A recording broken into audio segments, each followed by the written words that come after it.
Hello दोस्तों, ये कहानी शुरू होने से पहले अगर आपने हमारे चैनल को सब्सक्राइब नहीं किया है तो जल्दी से सब्सक्राइब करके बेल आइकॉन दबा दीजिए, क्योंकि हम आते हैं हर बार एक नई सुपर मज़ेदार कहानी के साथ।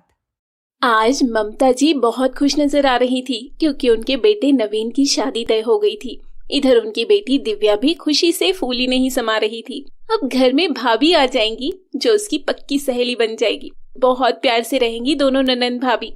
यही सोच सोचकर दिव्या ने न जाने कितने ही ख्वाब बुन डाले। धीरे धीरे शादी की तैयारी भी शुरू हो गई। ममता जी ने अपनी होने वाली बहू कामिनी की माँ के पास फोन किया और बोली, बहन जी, लहंगा तो हमारी तरफ से दिया जाएगा, इसलिए आप कामिनी को भेज दीजिएगा। मैं इधर से उसकी ननंद दिव्या को भेज दूंगी। दोनों ननंद भाभी जो पसंद आएगा वो ले आएंगी। ममता जी के इतना बोलते ही उनकी होने वाली बहू कामिनी ने अपनी माँ के पास से फोन लिया और ममता जी से बोली, नहीं माँ जी, लहंगा तो मैं डिजाइनर लूंगी, जिसके लिए मुझे जयपुर जाना पड़ेगा और फिर दिव्या वहाँ आकर क्या करेगी, उसका समय खराब होगा। एक काम करते हैं, मैं अपनी सहेली को ले आऊंगी जो जयपुर में ही रहती है, और वैसे भी आप लोग यहाँ 20-30 हजार का लहंगा दिलवाएंगी। मेरा लहंगा तो पूरा 1 लाख से नीचे का नहीं होने वाला, इसलिए आप लोग मेरी शॉपिंग की टेंशन ना ही ले तो ही ठीक रहेगा। अपनी होने वाली बहू के मुंह से ऐसी बातें सुनकर ममता जी को अच्छा तो नहीं लगा, लेकिन फिर भी नया रिश्ता था इसलिए चुप रह गई। ठीक है बेटा, धीरे से बोलकर ममता जी ने फोन रख दिया। 2-4 दिन बाद ममता जी ने अपनी बेटी दिव्या से कहा, बेटी, ज्यादातर सामान तो तुम्हारी भाभी ही खरीद रही है, मगर हमें सुहाग चूड़ा तो खरीदना ही होगा और हमें उसकी कलाई का नाप भी नहीं पता है। तुम एक काम करो, आज शाम को कॉलेज से सीधा उसके घर चले जाना और वहाँ से एक चूड़ी नाप के लिए लेकर आना। तो दिव्या ने कहा, ठीक है माँ, मैं कॉलेज से आते वक्त भाभी के घर पर चली जाऊंगी। इतना कहकर दिव्या कॉलेज के लिए निकल गई और शाम को छुट्टी होने के बाद वो अपनी होने वाली भाभी कामिनी के घर चली गई, जहाँ पर उसकी अच्छी खातिरदारी हुई। उसने कामिनी की माँ से कहा, आंटी जी, भाभी के नाम की चूड़ी चाहिए थी, आज मिल जाती तो हमें खरीदारी में आसानी हो जाती। हाँ बिल्कुल बेटा, जाओ उसके कमरे में चली जाओ, कामिनी अपने कमरे में ही बैठी है। कामिनी की माँ ने उसके कमरे की तरफ इशारा करते हुए कहा तो दिव्या उठकर कामिनी के कमरे में पहुंच गई। अंदर जाकर देखा तो कमरा कीमती वस्तुओं से सजा हुआ था। आलीशान बेड और अलमारी में रखे डिजाइनर कपड़े, ये सब देखकर दिव्या बिल्कुल हैरान रह गई। तभी दिव्या के चेहरे को देखकर कामिनी ने कहा, कभी देखा नहीं होगा तुमने इतना आलीशान कमरा, शायद इसीलिए हैरानी से देख रही हो। जी भाभी, वो आपकी घड़ी भी बहुत सुंदर है, बिल्कुल ऐसी ही घड़ी मैंने भी लेने की सोची थी। पर वो आगे कुछ बोल पाती उससे पहले ही कामिनी बोल पड़ी, अच्छा ये बताओ, तुम किसी काम से आई थी क्या? अरे हाँ भाभी, मैं तो भूल ही गई थी, वो आपकी चूड़ी का नाप चाहिए था। तभी कामिनी ने एक सोने का कड़ा निकालकर दिव्या के हाथ में रख दिया। अरे नहीं भाभी, सोने का नहीं, कांच की चूड़ी चाहिए। कांच की चूड़ी? वो तो मिलना बड़ा मुश्किल है, इसे ही ले जाओ, चाहे तो तुम इसे अपने पास ही रख लेना। अरे नहीं नहीं भाभी, मैं इसे अपने पास क्यों रखूंगी, आप मुझे कांच की या आर्टिफिशियल चूड़ी दे दीजिए। जैसे ही दिव्या ने ये कहा तो कामिनी मुंह बनाते हुए बोली, अरे मेरे पास आर्टिफिशियल ज्वेलरी नहीं मिलती, मैं डायमंड प्लेटिनम गोल्ड ही लेती हूँ। तो लाइए आपके कड़े का मैं ड्राइंग बना लेती हूँ ताकि हमें लाख का चूड़ा खरीदने में आसानी हो। ये सुनकर कामिनी आश्चर्य से बोली, लाख का चूड़ा, वो क्या होता है? भाभी, वो शादी में हमारी तरफ से सुहाग का चूड़ा चढ़ेगा ना। मतलब तुम लोग मुझे गोल्ड डायमंड नहीं देने वाले हो, नकली पहनाओगे? वो सब मुझे नहीं पता भाभी, मैं तो माँ के कहने पर यहाँ आई थी, मैंने ये ड्राइंग बना लिया है, अब मैं चलती हूँ। ये बोलकर दिव्या बाहर जाने लगी तो कामिनी बोली, अरे रुको, तुम्हें मेरी घड़ी बहुत पसंद आई थी ना? हाँ भाभी, बहुत अच्छी लगी, मैंने ऑनलाइन देखी थी मगर बजट के बाहर थी इसलिए नहीं खरीदी। अरे तो तुम रख लो इसे, पहली बार मुझसे मिलने आई हो, लो मेरी तरफ से इसे गिफ्ट समझो। कहते हुए कामिनी ने वो घड़ी दिव्या को दे दी। मगर भाभी, इतनी महंगी घड़ी? अब अगर मगर मत करो, मैंने दे दिया तो दे दिया, देने के बाद तो मैं उसके बारे में सोचती भी नहीं हूँ। कामिनी के कहने पर ना चाहते हुए भी दिव्या घड़ी लेकर चुपचाप अपने घर आ गई और लाकर घड़ी को एक तरफ अलमारी में रख दी, क्योंकि जिस तरीके से कामिनी ने वो घड़ी दी थी उसमें कहीं से भी मान सम्मान नहीं झलक रहा था। दिखाई दे रहा था तो सिर्फ उड़ाया गया उसकी गरीबी का मजाक। खैर, कुछ ही दिनों में दिव्या के भाई नवीन की शादी हो गई और कामिनी ममता जी के घर की बहू बनकर आ गई। अगले दिन बहू की पहली रसोई का खाना खाने के लिए ममता जी ने कुछ लोगों को बुलाया था। उन्होंने अपनी बेटी दिव्या से कहा, दिव्या बेटा जाओ अपनी भाभी को बुला कर ले आओ। तो दिव्या कामिनी के कमरे में पहुंची। दरवाजा खुला हुआ था तो वो सीधा अंदर आ गई। तभी पीछे से कामिनी चिल्लाते हुए बोली, दिव्या तुम्हारी हिम्मत कैसे हुई बिना पूछे मेरे कमरे में आने की? भाभी वो माँ ने आपको नीचे बुलाया है, बस वही बोलने आई थी। अच्छा तो तुम्हारे हाथ में मेरा ब्रेसलेट क्या कर रहा है? वो भाभी जमीन पर पड़ा हुआ था तो मैंने सोचा उठाकर ड्रेसिंग टेबल पर रख दूं। हकलाते हुए दिव्या ने कहा तो कामिनी बोली, रहने दो, खूब समझती हूँ तुम्हारे बहाने में। अगर मुझे वॉशरूम में निकलने में 2 मिनट और लग जाते तो तुम तो मेरा कीमती डायमंड का ब्रेसलेट लेकर चप्पत हो जाती। नहीं भाभी आप गलत समझ रही है, मेरा ऐसा कोई इरादा नहीं था। मैं तो बस खूब जानती हूँ मैं तुम जैसे लोगों को जो मौका मिलते ही कीमती चीजों को हड़प लेते हैं। एक बार तुम्हें अपनी घड़ी क्या दे दी, तुम तो अपना हक समझ बैठी। ध्यान से सुनो, वो घड़ी मेरे लिए पुरानी हो चुकी थी। वैसे भी मैं उसे अपनी काम वाली बाई को ही देने वाली थी कि तुम आ गई तो सोचा उसे तो कीमती सामान देती ही रहती हूँ, क्यों ना तुम्हें दे दिया जाए। आखिर तो मेरी ननद जो हो। मगर तुम कभी भी ये मत समझ लेना मैं तुम्हारी भाभी हूँ तो तुम मुझ पर हक जमा लोगी। ये कमरा यहाँ रखा हर सामान मेरा है, इसलिए कभी अपना समझने की गलती मत करना। कामिनी ने गुस्से से कहा तो बेचारी दिव्या अपना समूह लेकर वापस रसोई में आ गई। उसका लटका हुआ चेहरा देखकर ममता जी ने पूछा, क्या हुआ बेटी, तेरी भाभी तैयार हुई या नहीं? तो उसने सारी बात छुपाते हुए माँ से कहा, हाँ माँ तैयार होकर बस आ ही रही है। इतने में पीछे से कामिनी भी आ गई। आओ बहू देखो सारा खाना बन चुका है, बस तुम हलवे में थोड़ी चीनी डाल दो और थोड़ा सलाद काट दो, तब तक दिव्या खाना टेबल पर लगा देगी। तुम बस अपने हाथों से खाना परोस देना। तेरे ताऊ ताई जी आए हुए हैं, उन्हें भी थोड़ा अच्छा लगेगा। अपनी सास की बात सुनकर कामिनी चिल्लाते हुए बोली, मम्मी जी मुझे तो समझ नहीं आता आपको इतनी एक्टिंग करने की क्या जरूरत है। आप मुझे साफ साफ कह देती तो मैं पूरा खाना बना लेती। ये हलवे में चीनी डाल दी, सलाद काट दी। मैंने कुकिंग क्लासेस कर रखी हैं, आप कहती तो मैं सब कुछ बना देती, पर नहीं, आपको तो सारा क्रेडिट खुद लेना है। उसका कहना इतनी जोर से था कि बाहर बैठे सभी लोगों ने सुन लिया। ममता जी बहू की ऐसी बातें सुनकर सन्ने रह गई। उन्हें बहू से ये उम्मीद नहीं थी कि वो सबके सामने उनकी ऐसी बेइज्जती करेगी, मगर वो बेटे की खातिर मजबूर थी, इसीलिए चुप रह गई और बाहर आकर सफाई देते हुए बोली, अरे अभी शादी में थोड़ी थकी हुई थी ना, इसीलिए थोड़ी चिड़चिड़ी हो गई है। चलिए हम सब मिलकर खाना खाते हैं। बात को संभालते हुए ममता जी ने कहा तो सब लोग खाना खाने बैठ गए। ममता जी का बेटा नवीन अपनी पढ़ाई करने के बाद एक कंपनी में जॉब कर रहा था। उस कंपनी के मैनेजर को अपनी बेटी कामिनी के लिए नवीन पसंद आ गया। कुछ चंद मुलाकात बातों में दोनों का परिचय हुआ तो कामिनी को भी नवीन अच्छा लगा और दोनों की बात शादी तक पहुंच गई। ममता जी मध्यम वर्गीय परिवार से थी। पति के जाने के बाद बड़ी मुश्किलों से दोनों बच्चों को पाल पोस कर बड़ा किया था। छोटी बेटी दिव्या कंपटीशन की तैयारी कर रही थी। पहले नवीन की नौकरी, फिर शादी। ममता जी के लिए तो ये बहुत खुशी की बात थी, लेकिन जब उन्हें पता चला कि लड़की का पिता बहुत पैसे वाला है तो उन्होंने नवीन से कहा, बेटा अच्छे से सोच विचार कर शादी का फैसला लेना, क्योंकि कामिनी एक रईस खानदान की लड़की है। क्या वो हमारे साथ मध्यम वर्गीय जीवन जी पाएगी? क्या तुम उसकी ख्वाहिश पूरी कर पाओगे? क्या वो हमारे परिवार के साथ मिलजुल कर रह पाएगी बेटा? तो नवीन ने कहा, बिल्कुल माँ, कामिनी अमीर घराने से जरूर है, मगर उसकी सोच बहुत अच्छी है। जब मैंने उससे यह कहा तो वह बोली, ख्वाहिश तो मेरे पिता ने सब पूरी कर ही दी है। मुझे तो तुम्हारे जैसा पति और परिवार मिलेगा तो मुझे कोई कमी नहीं रहेगी। बेटे के मुंह से ऐसी बातें सुनकर ममता जी भी खुश हो गई। सोचा लड़की के विचार अच्छे हैं तो हमारे घर में भी अच्छे से ही रहेगी। खुद भी 1-2 बार मिली तो लड़की उन्हें व्यवहारिक ही लगी, मगर अब 2 ही दिन में कामिनी के रंग बदले बदले नजर आने लगे। हर बात पर वो ममता जी को जवाब देने लगी। किसी का लिहाज नहीं करती, जो मन में आता वो बोल देती। ममता जी सोच रही थी कि अमीर परिवार की लड़की है, परिवार में ढलने के लिए वक्त लगेगा। बस यही सोचकर वो चुप रह जाती। मगर कामिनी की मनमानियां बढ़ती ही जा रही थी। ममता जी और उनकी बेटी दिव्या, दोनों माँ बेटी, कामिनी की हरकतों से परेशान हो गई, मगर जाती तो जाती कहाँ, इसीलिए चुपचाप जो हो रहा था सहन कर रही थी। एक दिन ममता जी को पड़ोस में कीर्तन में जाना था। उन्होंने दिव्या को बताया और चुपचाप निकल गई।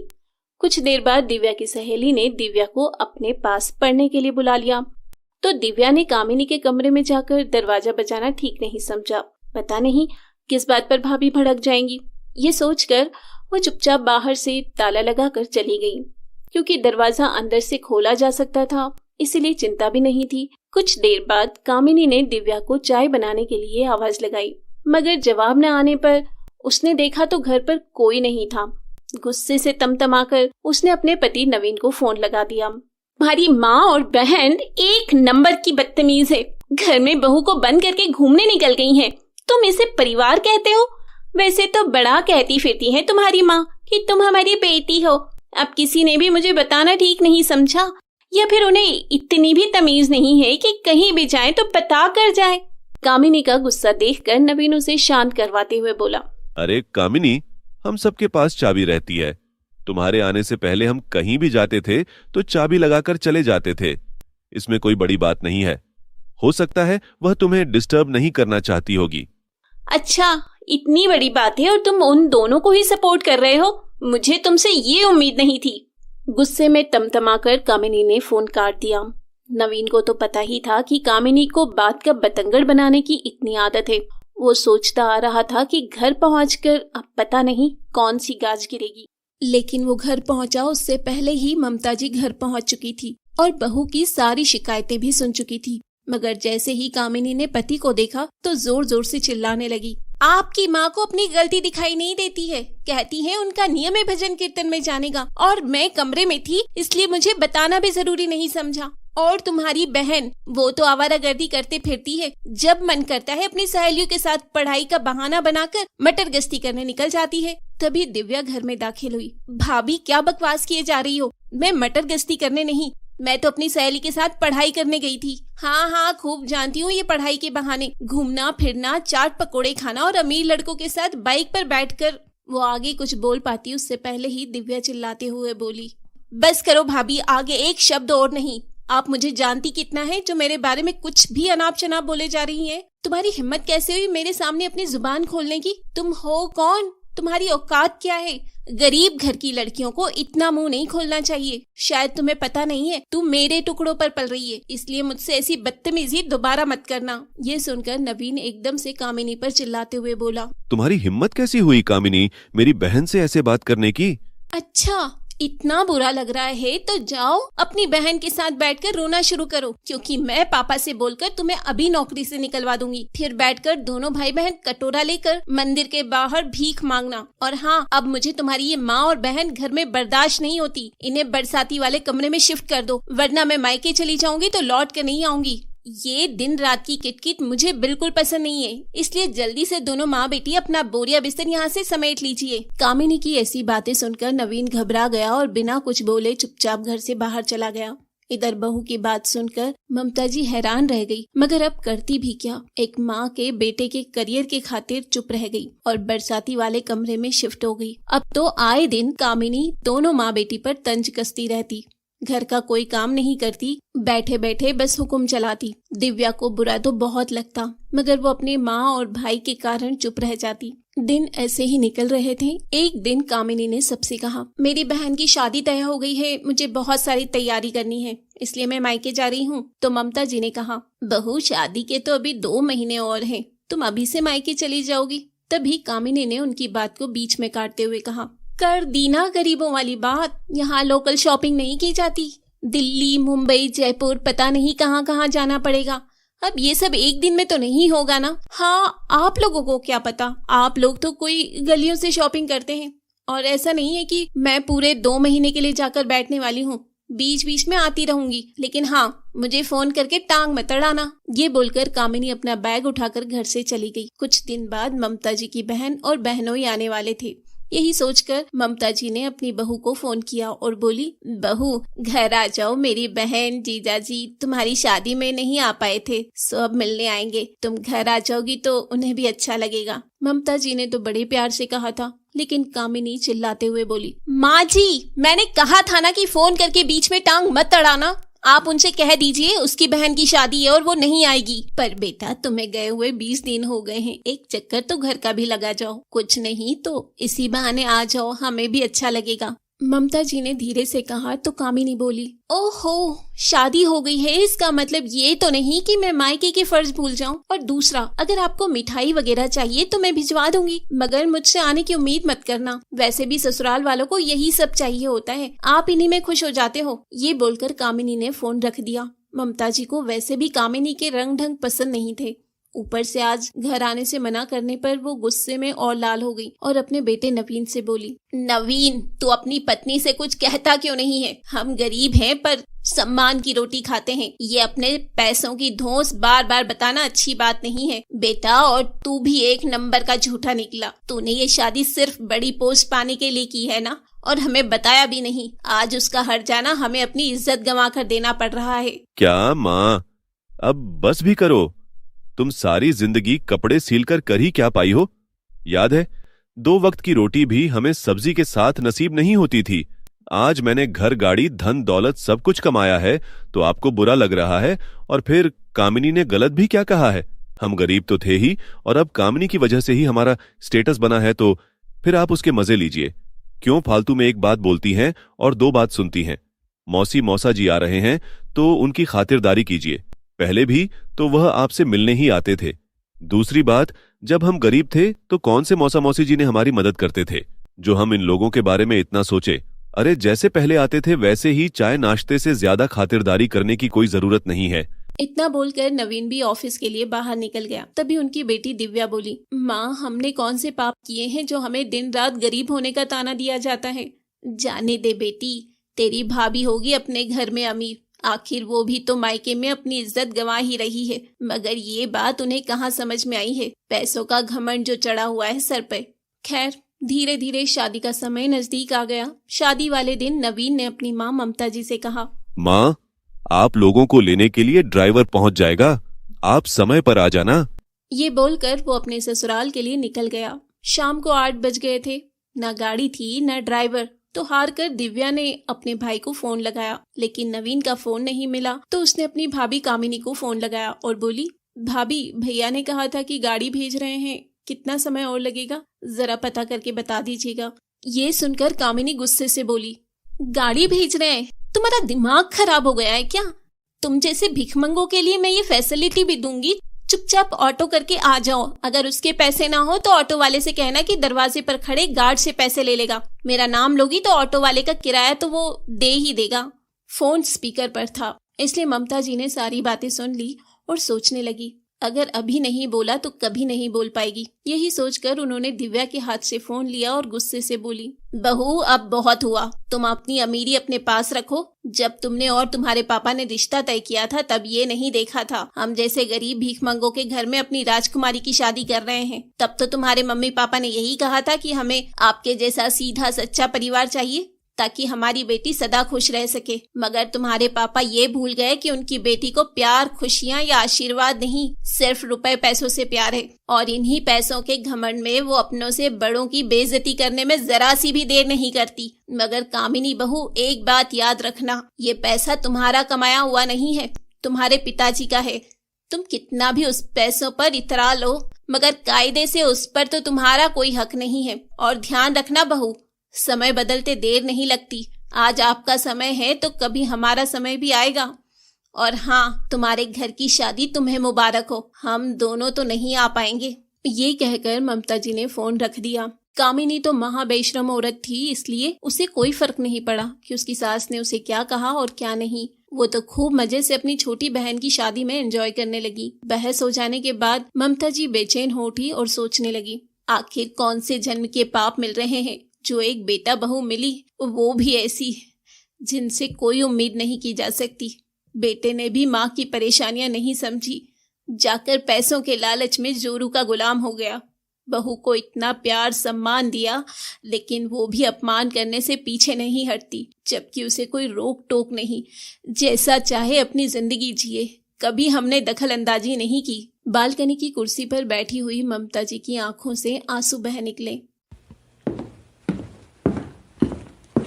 तभी पीछे से दिव्या ने उनके कंधे पर हाथ रखते हुए कहा, माँ चुप हो जाओ। बेटा, मुझे बहू से इस तरीके से बात नहीं करनी चाहिए थी। सही कहती हूँ माँ, ऐसा करने का सारा हक तो सिर्फ आपकी बहू का ही है। वो जैसे चाहे हम दोनों से बात कर सकती है, हम उसे आईना नहीं दिखा सकते।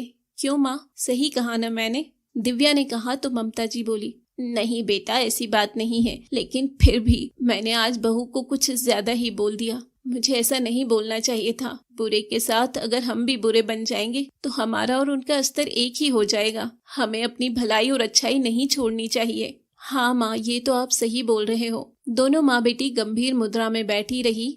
थोड़ी देर बाद ममता जी बोली, बेटी 6 महीने होने को आए हैं, यहाँ तू मैं खत्म ही नहीं होती। तो एक काम कर, अपनी आने वाली परीक्षाओं पर ध्यान दे। बेटा, तेरी सहेली रवीना है ना, तो उसके साथ हॉस्टल में रहकर तैयारी कर ले। लेकिन माँ, घर पास में होते हुए अगर मैं हॉस्टल में रहूंगी तो क्या अच्छा लगेगा? और फिर आप भी यहाँ अकेली रह जाओगी। तू मेरी चिंता मत कर बेटी। कभी कभी मजबूरी में आकर इंसान को कठिन फैसले भी लेने पड़ते हैं। यहाँ पर बहू रोजाना ही हाय हल्ला मचाती है, मैं यहाँ रहकर सब संभाल लूंगी। बस तू अपनी पढ़ाई और परीक्षा पर ध्यान दे। बस मेरी लाज रख ले बेटी। तू कुछ बन जाएगी तो मुझे भी इस नरक से बाहर ले चलना। अब मेरा भी यहाँ दम घुटने लगा है। अपने माँ के चेहरे पर आई बेबसी देख दिव्या कसमसा गई और अपनी माँ की बात को अपने दिमाग में बैठा लिया और अगले ही दिन चल पड़ी अपना भविष्य बनाने। हॉस्टल में रहकर दिन रात अपनी पढ़ाई पर ध्यान देती। कुछ दिन बाद कामिनी और नवीन शादी से फ्री होकर घर लौटे तो कामिनी ने पूछा, माँ जी, ननंद रानी कहाँ है? दिखाई नहीं दे रही है। बहू, वो हॉस्टल में रहकर अपनी पढ़ाई कर रही है। ममता जी ने बस इतना ही कहा कि कामिनी चिल्लाते हुए बोली, ये क्या बात हुई? घर पास में होते हुए भी अपनी लड़की को हॉस्टल में भेज दिया। देख लिया नवीन, तुम्हारी बहन यहाँ मेरी रोका टोकी के कारण गुलछर्रे नहीं कर पा रही थी, इसलिए अकेले जाकर रहने लगी। तो नवीन बोला, माँ, यह क्या बात हुई? आपने लड़की को हॉस्टल भेज दिया? लोग क्या कहेंगे? एक ही शहर में रहते हुए लड़की अनजान जगह पर रह रही है। आपको पता है कितना खर्चा होता है? वह पैसा कौन देगा? आप एक काम करो, दिव्या को घर वापस बुला लो। नहीं बेटा, अब दिव्या को वापस तो नहीं बुला सकती। और दूसरी बात, पैसे की चिंता तुम्हें करने की जरूरत नहीं है। सिलाई करके जब मैंने तुम्हें इस काबिल बना दिया कि तुम अपनी माँ को भूल जाओ, तो वही काम करके मैं अपनी बेटी को इस काबिल बनाऊंगी कि कल को उसकी हालत मेरे जैसी ना हो। तेरे पापा के जाने के बाद मैंने आत्मनिर्भर की अहमियत जान ली थी। आज मैं अपनी बेटी को भी आत्मनिर्भर बनाना चाहती हूँ, ताकि कोई उसे अपने रुपये पैसों की धौंस ना दिखा सके, फिर चाहे वो उसका पति हो या ससुराल वाले या कोई और हो। माँ जी, हम तो आपके भले के लिए कह रहे थे कि कुंवारी लड़की को इस तरह आजादी देकर अकेला छोड़ना सही नहीं होता। हाँ, आपको ज्यादा आत्मसम्मान आत्मनिर्भरता की पड़ी है तो करती रहो बुढ़ापे में उल्टे सीधे काम, लेकिन हमसे कोई उम्मीद मत रखना। ये बोलकर कामिनी और नवीन दोनों ही अपने कमरे में चले गए। समय अपनी गति से चलता रहा। कामिनी और नवीन अपने दिखावे के जीवन में व्यस्त रहे। कमाना और उड़ाना, बस 2 ही काम रह गए थे उनके पास। ममता जी ने कई बार कहा भी कि रुपयों पैसों की कद्र करो,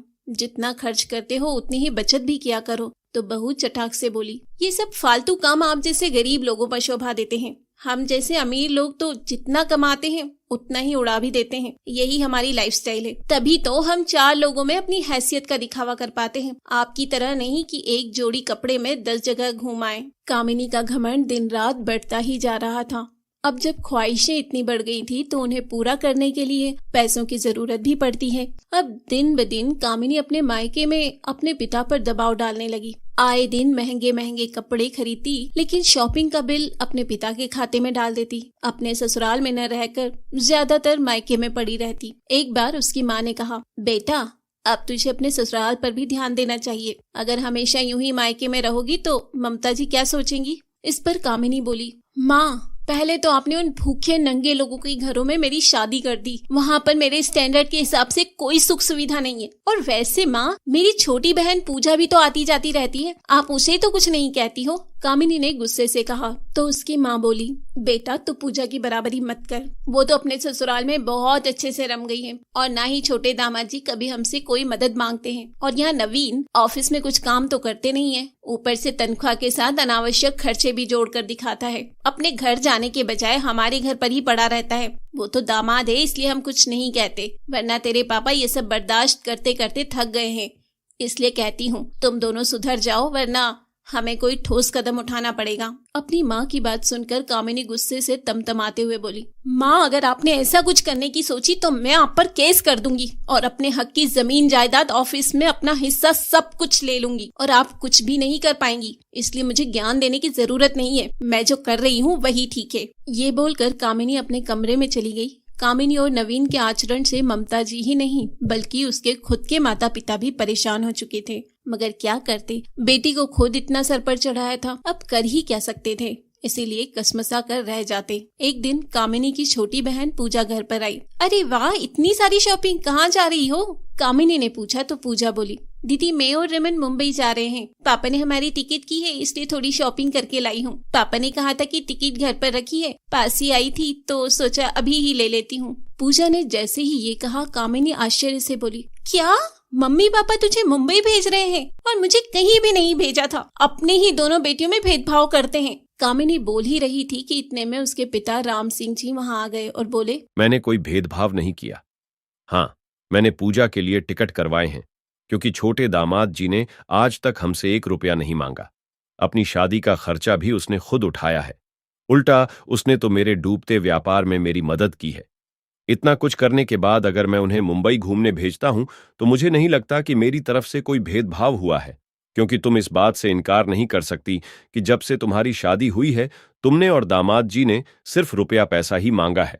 और नवीन पहले मेहनती था, ऑफिस में मन लगाकर काम करता था, लेकिन पैसों के चमक धमक में उसकी आंखें भी चौंधिया गई हैं और तुम्हारी तरह अनावश्यक खर्चे करने लगा है, जिसकी वजह से व्यापार कर्ज में डूबता गया। ये बात सिर्फ मैं ही जानता हूं कि कितनी मुश्किलों से मैं उससे उभरा है। इसीलिए अब मैं तुम्हें और नवीन को अपनी जायदाद में से बेदखल करता हूं, क्योंकि ऐसे निठल्ले लोगों की मुझे जरूरत नहीं है। इसीलिए अभी अपना बोरिया बिस्तर यहां से बांध ले और निकल जाओ मेरे घर से।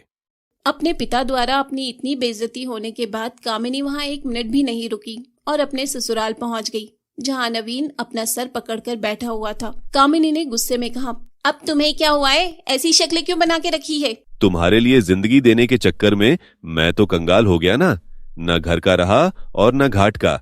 आज मेरे पास ना कोई काम है, ना जमा पूंजी है, और उधर ससुर जी ने मुझे ऑफिस से निकाल दिया है।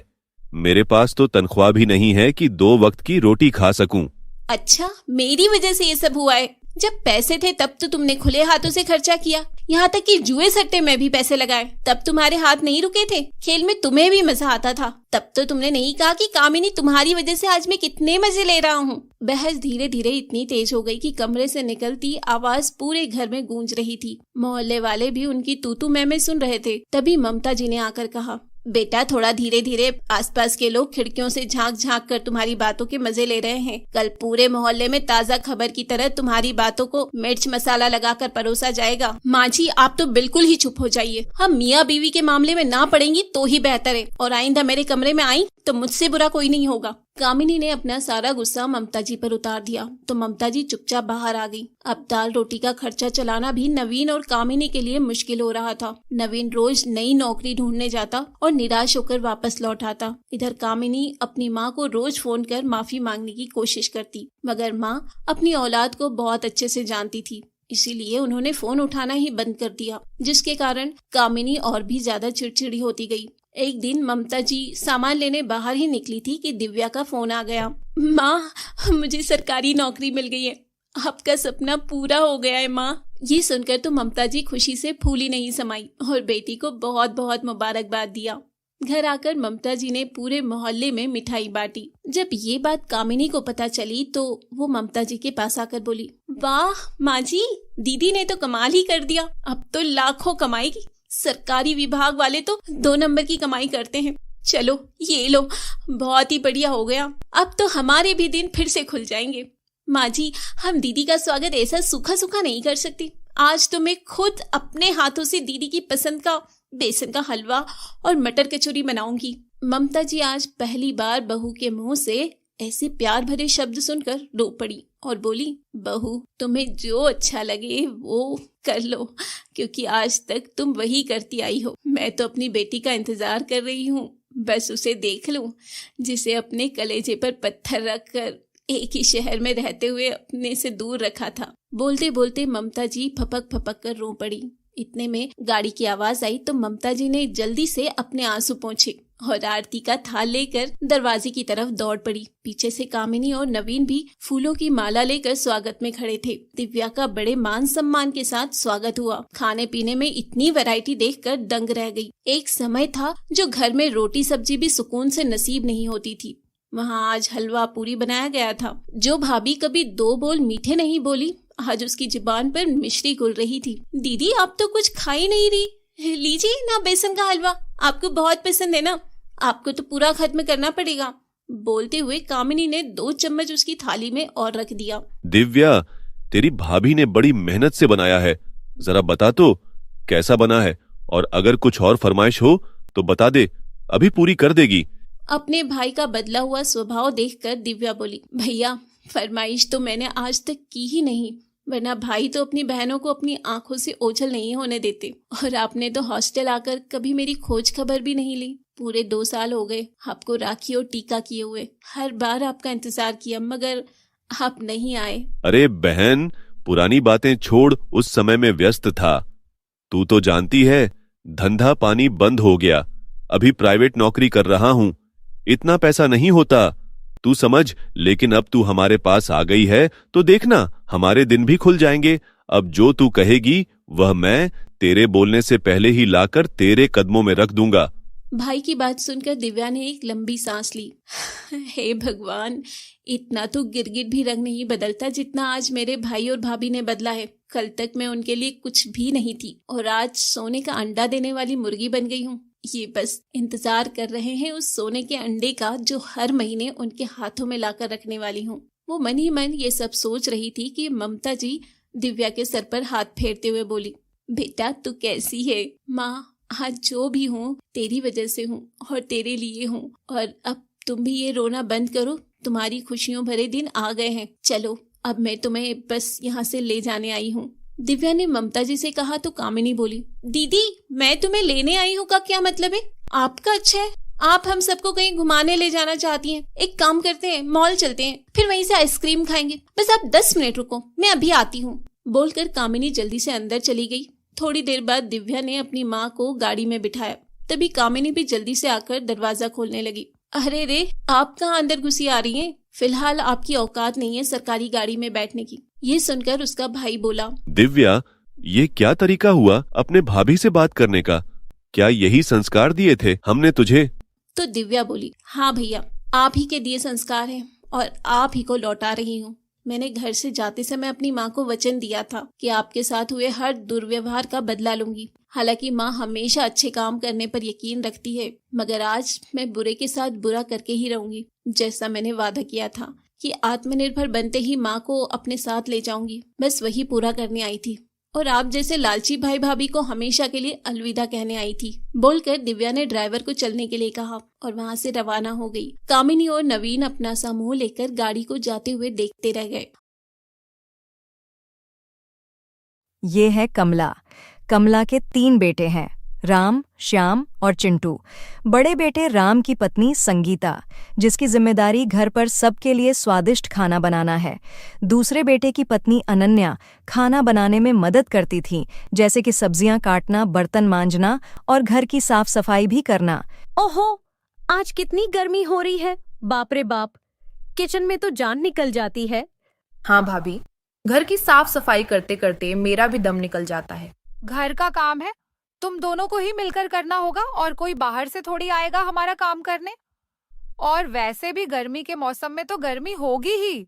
तुम्हारे जमाने में तो वॉशिंग मशीन, मिक्सर ग्राइंडर, ऐसी फ्रिज, कूलर, कितना कुछ सुविधा है। हमारे जमाने में तो एक पंखा भी नसीब नहीं होता था। ओहो माँ जी, आप हमेशा आपके जमाने के बारे में बोलकर बात टाल देती हैं। और रही बात एसी कूलर की, तो कहाँ है हमारे रूम में। हम तो यूं ही गर्मी में सड़ते रहते हैं। हाँ जी, मेरे मायके में तो सारे रूम में एसी लगे हुए हैं। बिना एसी के रहना मुझसे नहीं हो पाता, पर यहाँ पर अच्छा, मैं समझ गई। इस महीने घर का खर्चा होने के बाद मैं तुम दोनों के बेडरूम में कूलर लगवा दूंगी। हाँ माँ जी, बहुत अच्छा होगा। संगीता और अनन्या को जब भी कुछ चाहिए होता है वह दोनों उनके पतियों से पहले सासू माँ के पास पहुंच जाती है और सासू माँ भी घर के खर्चों पर कंट्रोल करके दोनों बहुओं के लिए उनके जरूरत के सामान खरीद लाती हैं। संगीता, ये कूलर किसने लाया? माँ जी लाई है, एक हमारे लिए और एक श्याम के रूम के लिए। अरे वाह, अब तो सोने में मजा आ जाएगा। वैसे माँ घर का खर्चा कंट्रोल करके बहुत कुछ सामान खरीद लाती है, नहीं? सब बेकार की बातें हैं। आपको शायद पता नहीं, आपसे पैसे लूटती रहती है आपकी माँ। बताओ, आप 3 भाई मिलकर 15,000 देते हो महीने का, और 15,000 कहाँ खर्च होता है घर में? हाँ, तो हमारे घर में हम सब एक साथ मिलकर रहते हैं, तो क्या हम सब एक एक पैसों का हिसाब लेंगे माँ से? जब पिताजी महीने का बस 12,000 कमाते थे, तब भी माँ किसी भी चीज में हमारे लिए कोई कमी नहीं रखी। अब भी माँ 15,000 से बहुत अच्छे से घर संभाल लेती है। अच्छे से घर संभाल लेती है, क्या पता हर महीने कितने पैसे मार के अपने बैंक अकाउंट में रखती होगी। पर हमारे लिए कुछ खरीदने बोलो तो सब में कंजूसी। मैंने साफ साफ बोला, मैं बिना एसी के नहीं रह सकती, तो यह कूलर ले आई। आप ही बताओ, अब कूलर का जमाना कहाँ रहा। वहीं कूलर ही कहाँ मिलने वाला था हमें। मैंने माँ जी को पटाया, फिर जाकर ये कूलर नसीब हुआ है, और मेरे वजह से उस अनन्या को भी मिल गया, और बोलती थी मेरे मायके के हर कमरे में एसी है, तो एक लेकर आ जाती यहाँ पर। नौटंकी करने की क्या जरूरत थी? तुम्हारी बड़ी भाभी के घर वाले भिखारी हैं। भिखारी, उनको तो पंखा भी नसीब नहीं होता होगा, और यहाँ पर आकर यह चाहिए वह चाहिए मांग रही हैं। चिंटू, तेरे दोनों भाभीियों को बहुत गर्मी लग रही थी, इसलिए उनके कमरे में कूलर लगवा दिया है। अब तेरे लिए खरीदने को मेरे पास पैसे नहीं बचे। बेटे तू चिंता मत कर, मैं अगले महीने पैसे बचाकर तेरे लिए भी ले आऊंगी। अरे माँ, मुझे कूलर में सोने की आदत नहीं है, खामखा सर्दी लग जाएगी। मेरे लिए यह पंखा ही काफी है। आपके दोनों बहू खुश हैं तो मानो हमारा यह घर भी खुश है। सही कहा तूने। वैसे तो संगीता और अनन्या एक दूसरे को बिल्कुल पसंद नहीं करते, पर सामने से देखो तो ऐसे दिखावा करते हैं जैसे मानो 2 सगी बहनें हों। पर जब किसी और की बुराई करनी हो तो दूध और पानी की तरह मिल जाती है। भाभी, ये मोटी मालती को हमेशा हमारे घर पर चाय पीना होता है और साथ में नाश्ता भी चाहिए। पता नहीं माँ जी इसे रोज रोज कैसे बर्दाश्त कर लेती है। ऐसे बेशर्म पड़ोसन मैंने आज तक नहीं देखा। हाँ, बेशर्मी की तो हद होती है। मैं तो एकदम बर्दाश्त ना करूं, अगर मेरी बहू मुझे एसी या कूलर लाने बोलती तो मैं सीधा उसे घर से धक्का मार के निकाल देती हूँ। हाँ, पर मालती, तुम्हें कैसे पता चला कि हमारे घर में कूलर आया हुआ है? अरे कमला जी, आप भी ना। इस मोहल्ले की हर घर की खबर रखती हूँ मैं। आजकल मुझे लोग मालती कम और बीबी से ज्यादा बुलाने लगे हैं। वैसे जीजी, अभी तक चाय नाश्ता नहीं आया। हाँ, मैं देखती हूँ। मेरे घर में मेरी माँ और भाभी मुझे एक भी काम नहीं करने देती थी। अब देखिए मैं यहाँ पर कितना काम करती हूँ। मुझे तो अपने ही हाथों से बनाया हुआ खाना खाकर मजा ही नहीं आ रहा है, और ऊपर से पूरा दिन इस किचन में पड़ी रहो। भाभी, क्यों ना हम माँ जी को बोलते हैं, एक नौकरानी लगवा देगी। एक टाइम के लिए दोनों को थोड़ी राहत मिल जाएगी। सही कहा तूने। चला शाम को ही माँ जी से चाय के बहाने ये बात छेड़ते हैं। माँ जी, चाय कैसी बनी है? तुम्हारे हाथों में तो जादू है बड़ी बहू। तुम्हारे हाथों से बनाया हुआ हर एक चीज बहुत स्वादिष्ट होता है। अब तो आपके स्वाद बदलने वाले हैं। बदलने वाले क्यों? आज क्या तुम खाना बनाओगी अनन्या? नहीं माँ जी, हम ये कह रहे थे कि घर का सारा काम हम दोनों अकेले करते हैं, इसलिए आप अगर किसी को मतलब? अरे माँ जी, किसी को मतलब एक नौकरानी रख लीजिए। इतना सारा काम करने की आदत तो मुझे बिल्कुल नहीं है। मेरे मायके तो 2-2 नौकरानी आती है। हाँ, आप भी किसी को यहाँ पर काम पर रख लीजिए। हाँ माँ जी, मैं भी अकेले खाना बनाते बनाते बोर हो गई हूँ। काश मुझे भी कोई कभी खाना बनाकर खिला दे। तुम दोनों को मैं अपनी बहू नहीं बेटी मानती हूँ, और आज तक तुम्हारी कोई भी बात नहीं टाली। पर संगीता, अनन्या, हमारे खानदान में नौकरानी रखने का रिवाज नहीं है। तुम दोनों एक काम करो, अनन्या तो घर में खाना बनाएगी और संगीता झाड़ू पोछा बर्तन ये सब देखेगी। पर माँ जी, आपके तीनों बेटे तो इतने सारे पैसे देते हैं आपको, सिर्फ एक नौकरानी रखने में क्या दिक्कत है? नहीं अनन्या, एक तो हमारे घर में किसी काम वाली की कोई जरूरत है और ऊपर से चिंटू के लिए मैंने रिश्ता देखना शुरू कर दिया है। उसके शादी में बहुत खर्चा होगा, इसीलिए हमें घर के खर्चे पर कंट्रोल करना पड़ेगा अभी से। अनन्या, अब तो मेरी प्रॉब्लम सॉल्व हो गई। चिंटू की पत्नी आएगी तो सारा खाना मैं उसी से ही बनवाऊंगी। अच्छा, तो मैं यहाँ पर क्या नौकरानी हूँ जो हमेशा झाड़ू पोछा बर्तन करती रहूंगी? ना ना, तू क्यों करेगी? सब काम हम उसी से करवाएंगे। इतने सालों से हम दोनों घर का सारा काम करते आ रहे हैं, अब तो चिंटू की बीवी ही करेगी। 2 महीने बाद चिंटू की शादी गुंजन नाम की एक लड़की के साथ हो गई और यहाँ पर गुंजन ससुराल आते ही उसके दोनों जेठानी काम से छुट्टी लेने को पूरी तरह से तैयार बैठे थे। 2 महीने बाद चिंटू की शादी गुंजन नाम की एक लड़की के साथ हो गई और यहाँ पर गुंजन ससुराल आते ही उसके दोनों जेठानी काम से छुट्टी लेने को पूरी तरह से तैयार बैठे थे। फिर एक दिन, जी भाभी बोलिए। अरे वाह गुंजन, तू तो सुबह सुबह नहा धोकर तैयार हो गई है, बहुत बढ़िया। अच्छा, तो अब किचन में जा और सबके लिए चाय नाश्ता बना के ला। और लंच में क्या क्या बनेगा मैं बाद में बताती हूँ। नाश्ता बनाने से पहले पूरे घर में झाड़ू पोछा भी लगा देना। माँ जी को घर में गंदगी बिल्कुल पसंद नहीं है। एक्सक्यूज मी, मैं अभी झाड़ू पोछा बर्तन करूंगी और खाना भी बनाऊंगी। मैं ऑफिस जा रही हूँ, कंपनी में ब्रेकफास्ट लंच मिल जाता है। आप अपना अपना देख लीजिए, बाय सी यू। इतना बोल के छोटी बहू ऑफिस निकल गई। हाय, ये नौकरी करती है क्या? हाँ अनन्या, तू सही सोच रही है। हम दोनों को ही पहले जैसा घर का सारा काम करना पड़ेगा। माँ जी, क्या हुआ अनन्या, क्यों इतने जोर से चिल्ला रही हो? ये क्या है माँ जी, आप तो जॉब करने वाली बहू ले आए, तो क्या हम दोनों ऐसे ही नौकरानी की तरह जिंदगी भर काम करते रहेंगे? तुम दोनों इतना क्यों भड़क रही हो? चिंटू किसी जॉब करने वाली लड़की से शादी करना चाहता था तो इसमें मैं क्या करती? और वैसे भी घर में पैसे कमाने वाला एक और बढ़ गया। तुम्हें तो खुश होना चाहिए। खुश? वो इनकम करेगी तो क्या हमारा जेब भर जाएगा? एक नौकरी वाली बहू लाकर आपने बहुत बड़ी गलती कर दी। देखना माँ जी, एक दिन वह हम सबको नीचा दिखाएगी और यह घर जरूर टूट जाएगा। अच्छा, तुम दोनों इतना गुस्सा मत करो, मैं छोटी बहू के साथ बात करूंगी। शाम हो गई और छोटी बहू गुंजन घर पहुंची। हाय माँ जी। हाँ बहू, आ बैठ। ओ, 9:30। आज तो बहुत लेट हो गया। आज क्या ऑफिस में ज्यादा काम था? हाँ माँ जी, शादी के लिए 1 महीने की छुट्टी ली थी। आज जाकर देखा तो काम का प्रेशर बहुत बढ़ गया है। जो भी हो, इतने दिनों के बाद ऑफिस जाकर मजा आ गया।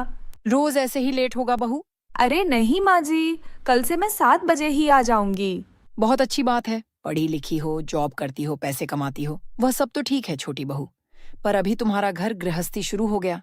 मुझे यकीन है कि तुम अपने ऑफिस के काम पर जितना ध्यान देती हो, घर पर भी उतना ध्यान दोगी। माँ जी, मैं सब समझ गई। मैं नौकरी करती हूँ, पैसे कमाती हूँ, इसका मतलब ये नहीं कि मैं घर के काम में मदद नहीं करूँगी। कल से रात का खाना सबके लिए मैं बनाऊंगी। अब ठीक है ना माँ जी? जा जल्दी से फ्रेश होकर डिनर कर लें, भूख लग रही होगी तुझे। फिर कुछ देर बाद गुंजन डिनर करने किचन में गई। अरे खाने को तो कुछ भी नहीं है। बड़ी भाभी, छोटी भाभी, किचन में तो खाने के लिए कुछ भी नहीं है। क्यों, सुबह तो बड़ा बोल रही थी, मेरे ऑफिस में ब्रेकफास्ट लंच सब मिल जाता है, फिर डिनर भी करके आ जाती। यहाँ पर क्यों खाना ढूंढ रही हो? देख गुंजन, यहाँ पर घर के काम में मदद ना करके नौकरी करेगी और हम दोनों तेरे लिए खाना बनाकर रखेंगे, ये तो भूल ही जा। मेरे हिसाब से तुझे नौकरी छोड़ ही देनी चाहिए। ये दोनों तो हाथ धो के मेरे जॉब के पीछे पड़ गए हैं, पर मैं भी गुंजन हूँ। तुम दोनों के दिमाग को ठिकाने लगा कर ही रहूंगी। अच्छा हुआ भाभी, उसके आने से पहले ही सारा खाना खत्म कर दिया हमने। अच्छा सबक मिला है उसे, आगे तो वह परेशान होकर जॉब छोड़ ही देगी। क्या बात है गुंजन, इतना परेशान क्यों हो? तुमने डिनर किया? तुम्हारे दोनों भाभियों ने मेरे लिए खाने का एक दाना भी नहीं छोड़ा है। मैं अभी उन्हें मजा चखाती हूँ। दोनों भाभियों के साथ एडजस्ट करना सीखो। माय फुट, दोनों के दोनों झग डालू। ये लीजिए, गुंजन मैम का पार्सल है। मुझे दीजिए, मेरा है। क्या स्वादिष्ट खाना है, मजा आ गया। आज तो खाना बहुत यमी है। नौकरी करती हूँ, पैसे कमाती हूँ, अपने पैसे से खरीद के खा ही सकती हूँ। ऐसा नहीं पैसों के लिए पति के सामने हाथ फैलाना पड़ता है। बेचारी, मुझे क्या? भाभी अब तो नीचा दिखाने लगी है। पैसे करो बाप। तू रुक, हम इसकी नौकरी छुड़वा के रहेंगे। अजी सुनते हो, मुझे एक साड़ी लेनी है, 2000 रुपए दे दो। 2000? कुछ दिन पहले ही ली थी ना एक साड़ी। तुम्हें क्या लगता है पैसे क्या पेड़ पर उगते हैं? बहुत दिन हो गए पिज्जा खाए, अभी ऑर्डर करो ना मेरे लिए। अभी तो डिनर करके आई, आज अचानक पिज्जा खाने को मन कैसे करने लगा? ये सब फालतू खर्च मैं नहीं कर सकता।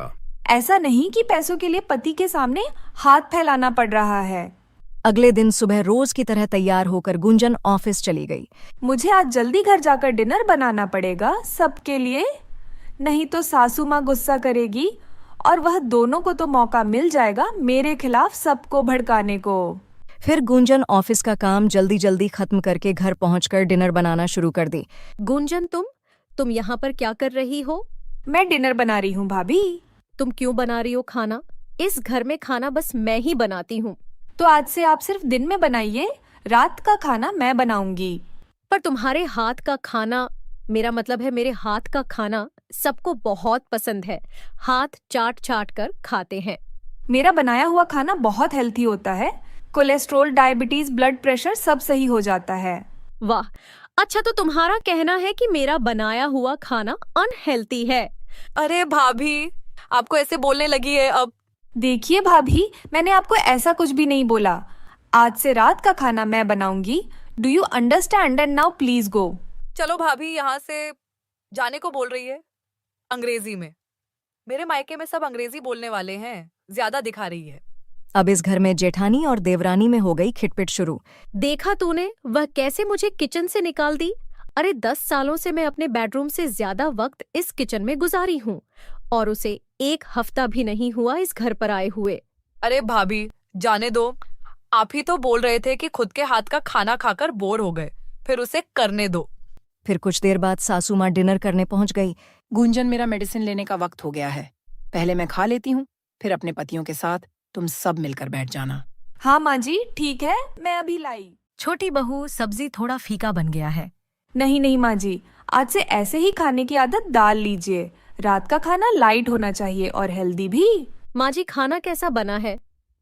मैं सब समझ गई, अच्छा नहीं लग रहा। मैं बोल रही थी ना, तुझे तेरे हाथ का खाना कोई नहीं खाएगा इस घर में। और वैसे भी नौकरी करने वाली लड़कियां खाना कहाँ अच्छा बना पाते हैं। नहीं नहीं संगीता, खाना तो बहुत अच्छा बना है। ऐसे ही कम तेल और मसाले वाला खाना सेहत के लिए बहुत अच्छा होता है। तुम भी छोटी बहू से ऐसे ही खाना बनाना सीख लो। डिनर मैं बना रही हूँ, मतलब मैं ऐसे ही बनाऊंगी। Hope you understand. बड़ी भाभी लगता है आजकल माँ जी को आपका बनाया हुआ खाना अच्छा नहीं लग रहा है। इतने दिनों से मेरी तारीफ करते हैं और आज अचानक से उस गुंजन को ऊपर चढ़ा दिए। मैं भी देख लूंगी। क्या हुआ भाभी, इतनी सुबह सुबह डोर क्यों पीट रही हो? कल रात को डिनर बनाकर बड़ी भाभी का काम तो कम कर दी, अब घर का झाड़ू पोछा लगाकर मेरा काम भी थोड़ा आसान कर दें। क्या? जी हाँ, यह रहा झाड़ू और यह रहा पोछा। अब जा, जल्दी से काम पर लग जा। छोटी भाभी, करने को तो मैं झाड़ू पोछा कर दूंगी, पर फिर आप दोनों दिन भर करोगे क्या? ऑफिस भी तो नहीं जाना आपको, घर पर बैठे बैठे इसके उसके बारे में चर्चा करते रहोगे। इसलिए मैं ये काम बिल्कुल नहीं करने वाली। मैं बस रात का खाना बनाऊंगी। Do you understand? सुबह होते ही आ गई झगड़ा करने। अरे बाप रे, मेरी भी एक भाभी नौकरी करती है, पर वह तो इतनी मुंह फट बिल्कुल नहीं है। पता नहीं खुद को क्या समझती है ये गुंजन। छोटी बहू का नौकरी करना उसके दोनों भाभियों से बिल्कुल बर्दाश्त नहीं होता था। हर तरह से कोशिश करते थे कि वह नौकरी छोड़कर उनके साथ घर के काम में लग जाए, पर गुंजन भी कहाँ इतनी सीधी सादी थी जो उनके दिल की मुराद पूरी कर दे। वह कल से जल्दी ऑफिस निकल जाती थी और शाम को आते ही डिनर बनाती थी। ऐसे ही 3 महीने बीत गए। फिर एक दिन, अनन्या, तू तो इतने अच्छे से अपना हेयर स्टाइल चेंज कर ली, अब मेरा थोड़ा फेशियल करवा दे ना, मैं भी सुंदर दिखने लगूंगी। अरे भाभी, मैं तो ये सब अपने मायके में ही करती आ रही हूँ। आप इस उम्र में करेंगे तो पता नहीं कुछ रिएक्शन हो जाएगा तो अरे अनन्या, संगीता, तुम दोनों, ये देखो आ गई मोटी मालती। तुम दोनों ऑफिस जा रहे हो? नहीं नहीं आंटी, हम तो नहीं जा रहे हो ऑफिस? जाओगे भी कैसे? घर का काम कौन करेगा? सुनने को मिला है तुम्हारी छोटी देवरानी नौकरी करती और सुबह सुबह निकल जाती है। फिर तो घर में 2 नौकरानी रह जाती है। मालती आंटी, आप ऐसे क्यों बोल रहे हैं?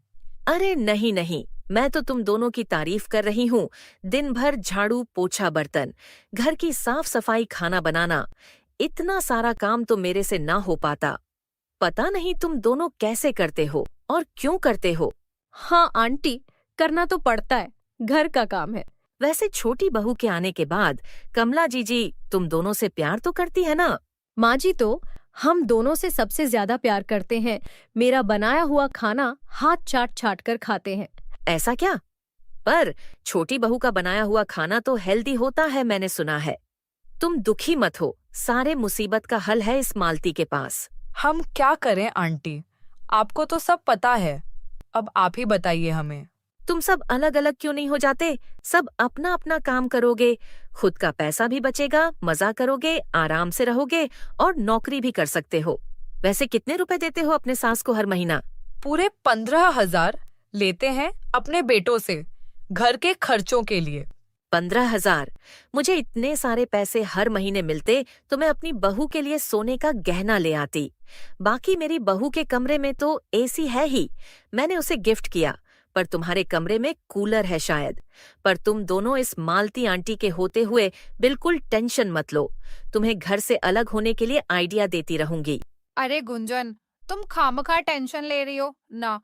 अब तो तुम्हारी दोनों जेठानी घर से अलग होने का प्लान कर रहे होंगे, देखना तुम। नहीं नहीं, माँ जी इस घर को कभी टूटने नहीं देंगी। वह जरूर सब संभाल लेंगे। बहुत बढ़िया चाय बनाती है तुम्हारी बड़ी बहू, और अनन्या भी घर को एकदम चकाचक रखती है। नहीं, मेरे तीनों बहू तो हर काम में होनहार है। तुम्हारी छोटी बहू घर का काम कहाँ करती होगी जीजी? वह तो नौकरी करती है ना। नहीं मानती, ऑफिस से आने के बाद बहुत काम करती है। क्यों झूठ बोल रहे हो जीजी? ऐसा मैं नहीं, तुम्हारी दोनों बड़ी बहू बोल रही थी। क्या? ये क्या बोल रही हो तुम? हाँ जीजी, बाजार में मिले थे आज दोनों, आपके बारे में, छोटी बहू के बारे में। क्या कुछ नहीं बोले? अरे जलते हैं वह दोनों उससे। मुझे तो लगता है आपको आगे चलकर सबके सामने पैसों के लिए हाथ न फैलाना पड़ जाए। नहीं मालती, मेरे घर में ऐसा कुछ नहीं होगा। ठीक, ऐसे ही बोलती थी मेरे मामा जी के चाचा के दूर के रिश्तेदार के भतीजे की दूसरी माँ पर हुआ क्या? सब आपस में मारपीट करके अलग हो गए और आखिर में माँ को जाकर वृद्धाश्रम में रहना पड़ा। सोचो जरा इस उम्र में। क्या?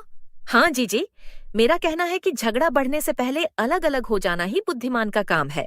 जी, आप तो सब जानते ही हैं। ठीक है मालती, मैं अब सबको संभालने की कोशिश करूंगी। मैं अब चलती हूँ, आप अपना ध्यान रखना और छोटी बहू को मेरे तरफ से hello, how do you do भी बोल देना। दूसरों के घर में आग लगाने का मजा ही कुछ और है। आज रात को अच्छी नींद आएगी। अरे भाभी, आपने मुंह पर ये क्या लगाया है? फेस पैक लगाई हूँ।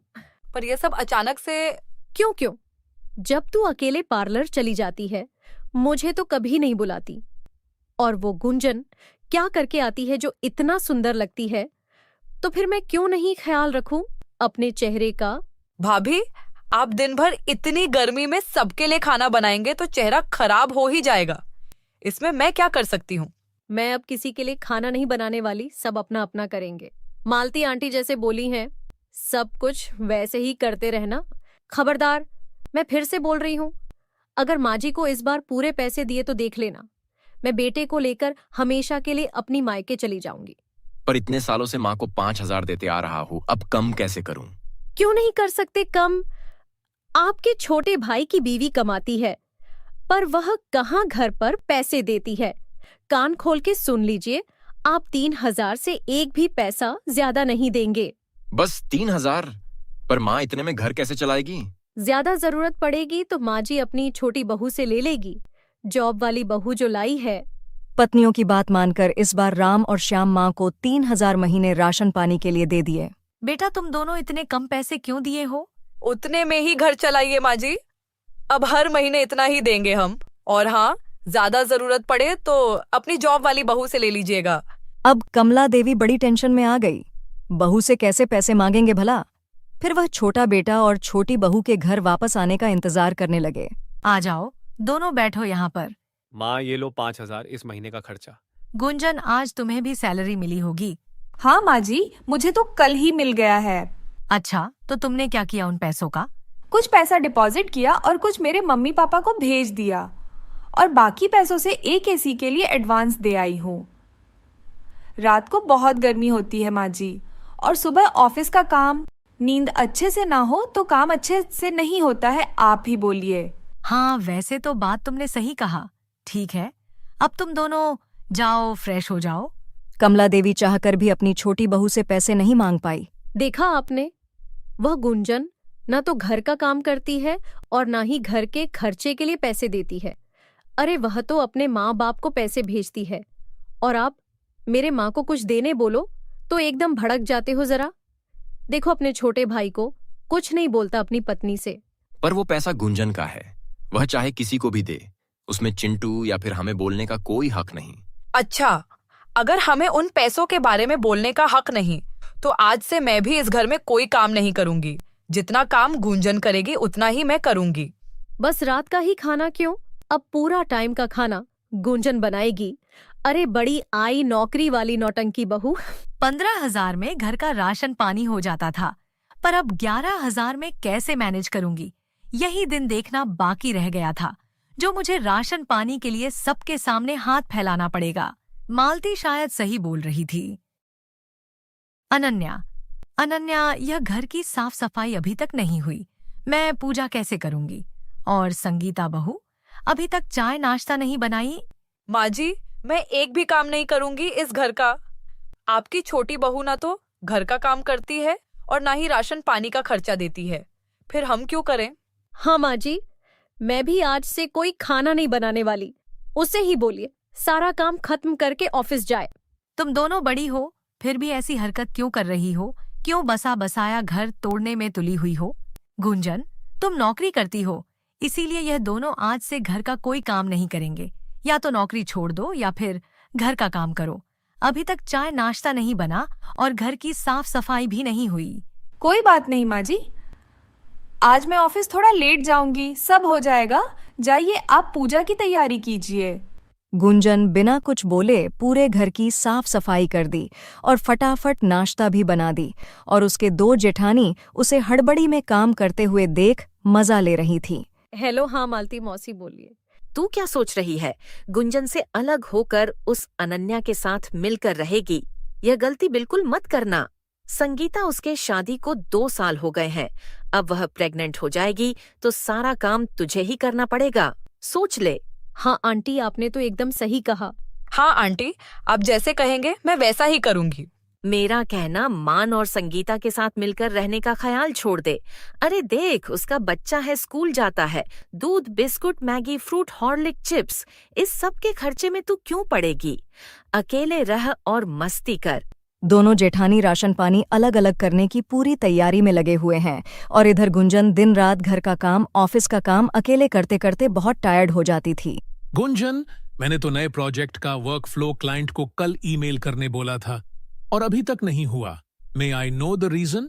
आई एम सॉरी सर, मैं कल थोड़ा जल्दी घर चली गई थी, इसीलिए। इसीलिए व्हाट? तुम्हें इतना अनप्रोफेशनल मैंने आज तक नहीं देखा।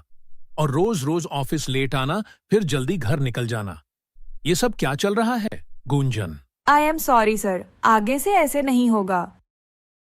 अरे अब बहुत हो गया, मैं क्या इस घर का सारा काम करने का ठेका ले रखी हूँ? कल से उन दोनों को मजा चखाऊंगी। अगले दिन सुबह होते ही, माँ जी, मैं नाश्ता लंच सब बना दी हूँ, आप टाइम पर खा लेना। ठीक है छोटी बहू। इतनी जल्दी? बस हम तीनों के लिए माँ जी, आपके लिए, मेरे लिए और आपके छोटे बेटे चिंटू के लिए बनाई हूँ, और किसी के लिए मैं नहीं बना सकती क्योंकि मुझे ऑफिस जाने में लेट हो जाता है। मैं निकल रही हूँ माँ जी। ओहो, देखा माँ जी, वह हमारे लिए खाना नहीं बनाई, हमारे कमरे की साफ सफाई भी नहीं की। अब तो यह घर अलग होकर ही रहेगा, मैं इसके साथ हरगिज नहीं रहने वाली। हाँ माँ जी, हम सब अलग हो जाएंगे, आप इस घर का बंटवारा कर दीजिए। मैं अब किसी के साथ भी नहीं रहना चाहती, अब सबका राशन पानी अलग अलग हो जाना ही सही होगा। क्या राशन पानी अलग अलग करने की बात कर रही हो? मेरे जीते जी ये बिल्कुल नहीं हो सकता, कान खोलकर सुन लो। अच्छा, फिर आप अपनी छोटी बहू को सीधा सीधा बोल दीजिए अपनी नौकरी छोड़कर इस घर का सारा काम करें। हम दोनों भी तो इतने सालों से करते आ रहे हैं, फिर वो क्यों नहीं करेगी? क्यों बड़ी भाभी? हाँ, सही कहा तुमने। वह नौकरी करने के बाद भी बहुत काम करती है, पर तुम दोनों हमेशा घर तोड़ने की बात करती रहती हो। हर फैमिली में 19-20 हो जाता है। इसका मतलब यह नहीं कि हम सब अलग अलग हो जाएं अब। ओहो माँ जी, आपको समझ नहीं आ रहा। हम सब एक साथ नहीं रहना चाहते। मैं अपने पति और बेटे के साथ अलग रहूंगी तो ही सुकून से रहूंगी। और मैं भी अलग रहूंगी तो फैमिली प्लानिंग करूंगी। यहाँ पर रहकर फैमिली बढ़ाना ही नहीं चाहती। सासू माँ के बार बार समझाने पर भी संगीता और अनन्या टस से मस नहीं हुए। उन्हें अब अलग होना ही था। फिर शाम को, माँ, आप यह क्या बोल रहे हैं? पत्नियों के झगड़े पर हम 3 भाई क्या अलग अलग हो जाएंगे? हाँ माँ, भैया एकदम सही बोल रहे हैं। आपके बहुओं को तो अक्ल ही नहीं कि घर कैसे चलता है। फिर अलग हो जाने के बाद पता नहीं क्या होगा। पर मैं किसी भी हाल में ये घर छोड़कर और कहीं नहीं जा रहा। मैं माँ के साथ इसी घर में रहूंगा। हाँ तो देवर जी, आप रहिए ना अपने माँ के साथ। कौन मना कर रहा है? हम भाड़े के घर पर रहेंगे, पर यहाँ पर हरगिज नहीं रहेंगे। काफी देर तक यह बहस चलता रहा और आखिर में संगीता और अनन्या के जिद के सामने सबको ना चाहते हुए भी राजी होना पड़ा। गुंजन बोला था तुम्हें कि भाभीियों के साथ एडजस्ट करना सीखो। देखो आज क्या हो गया। हमारा ये घर आखिर में बिखर ही गया। आज तक तो सब सही चल रहा था, फिर हमारे शादी के बाद ऐसा क्यों हुआ? तो आप चाहते हैं मैं उन दोनों की जिद की वजह से नौकरी छोड़ दूं? पूरा दिन घर पर बैठकर दूसरों की चुगली करती रहूं? That is not going to happen. Chintu, अजी सुनते हो?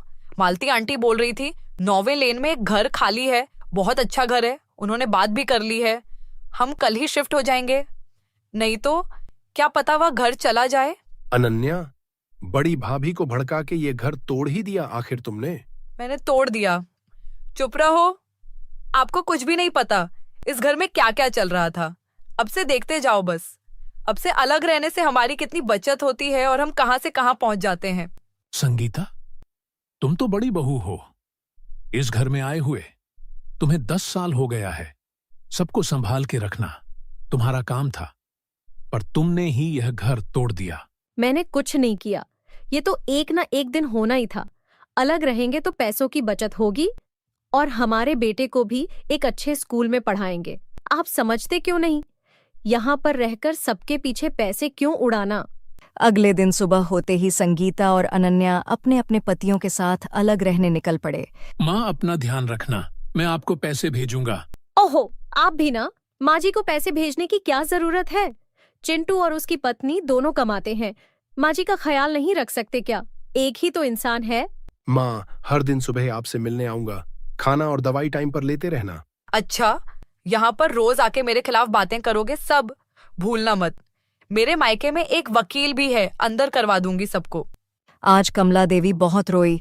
इतने प्यार से जिस घर को संभाल के रखी थी, आज उस घर का एक एक नींव गिरने लगा था। माँ जी, आप रोइए मत प्लीज, सब ठीक हो जाएगा। काश तुम्हारी बात सच हो जाए। मैं ऑफिस निकल रही हूँ माँ जी, अपना ध्यान रखना। ऐसे ही कुछ दिन बीत गए। संगीता और अनन्या अपने पतियों के साथ बहुत खुश थे। घर का काम खत्म होने के बाद बाजार में घूमने चले जाते थे, तो कभी सिनेमा देखने, कुछ पैसे ब्यूटी पार्लर में जाते थे। महीना कैसे निकल गया कुछ पता नहीं चला। फिर एक शाम, अरे ये क्या है संगीता? घर का खर्चा 20,000 रुपए। हाँ तो नहीं होगा क्या?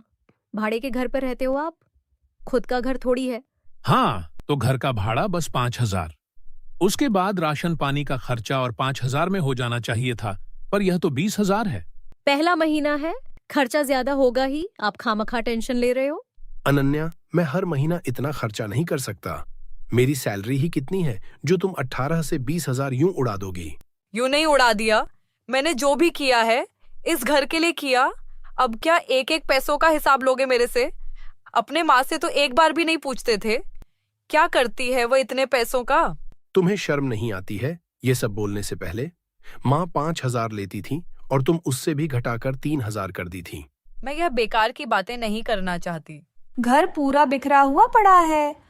मैं नहीं कर सकती, अब बहुत टायर्ड हो गई हूँ। गुंजन, ओ गुंजन। हाँ चिंटू, बोलो क्या हुआ? पूरा घर कितना गंदा होकर पड़ा है। तुम कुछ अरेंज करके क्यों नहीं रखती?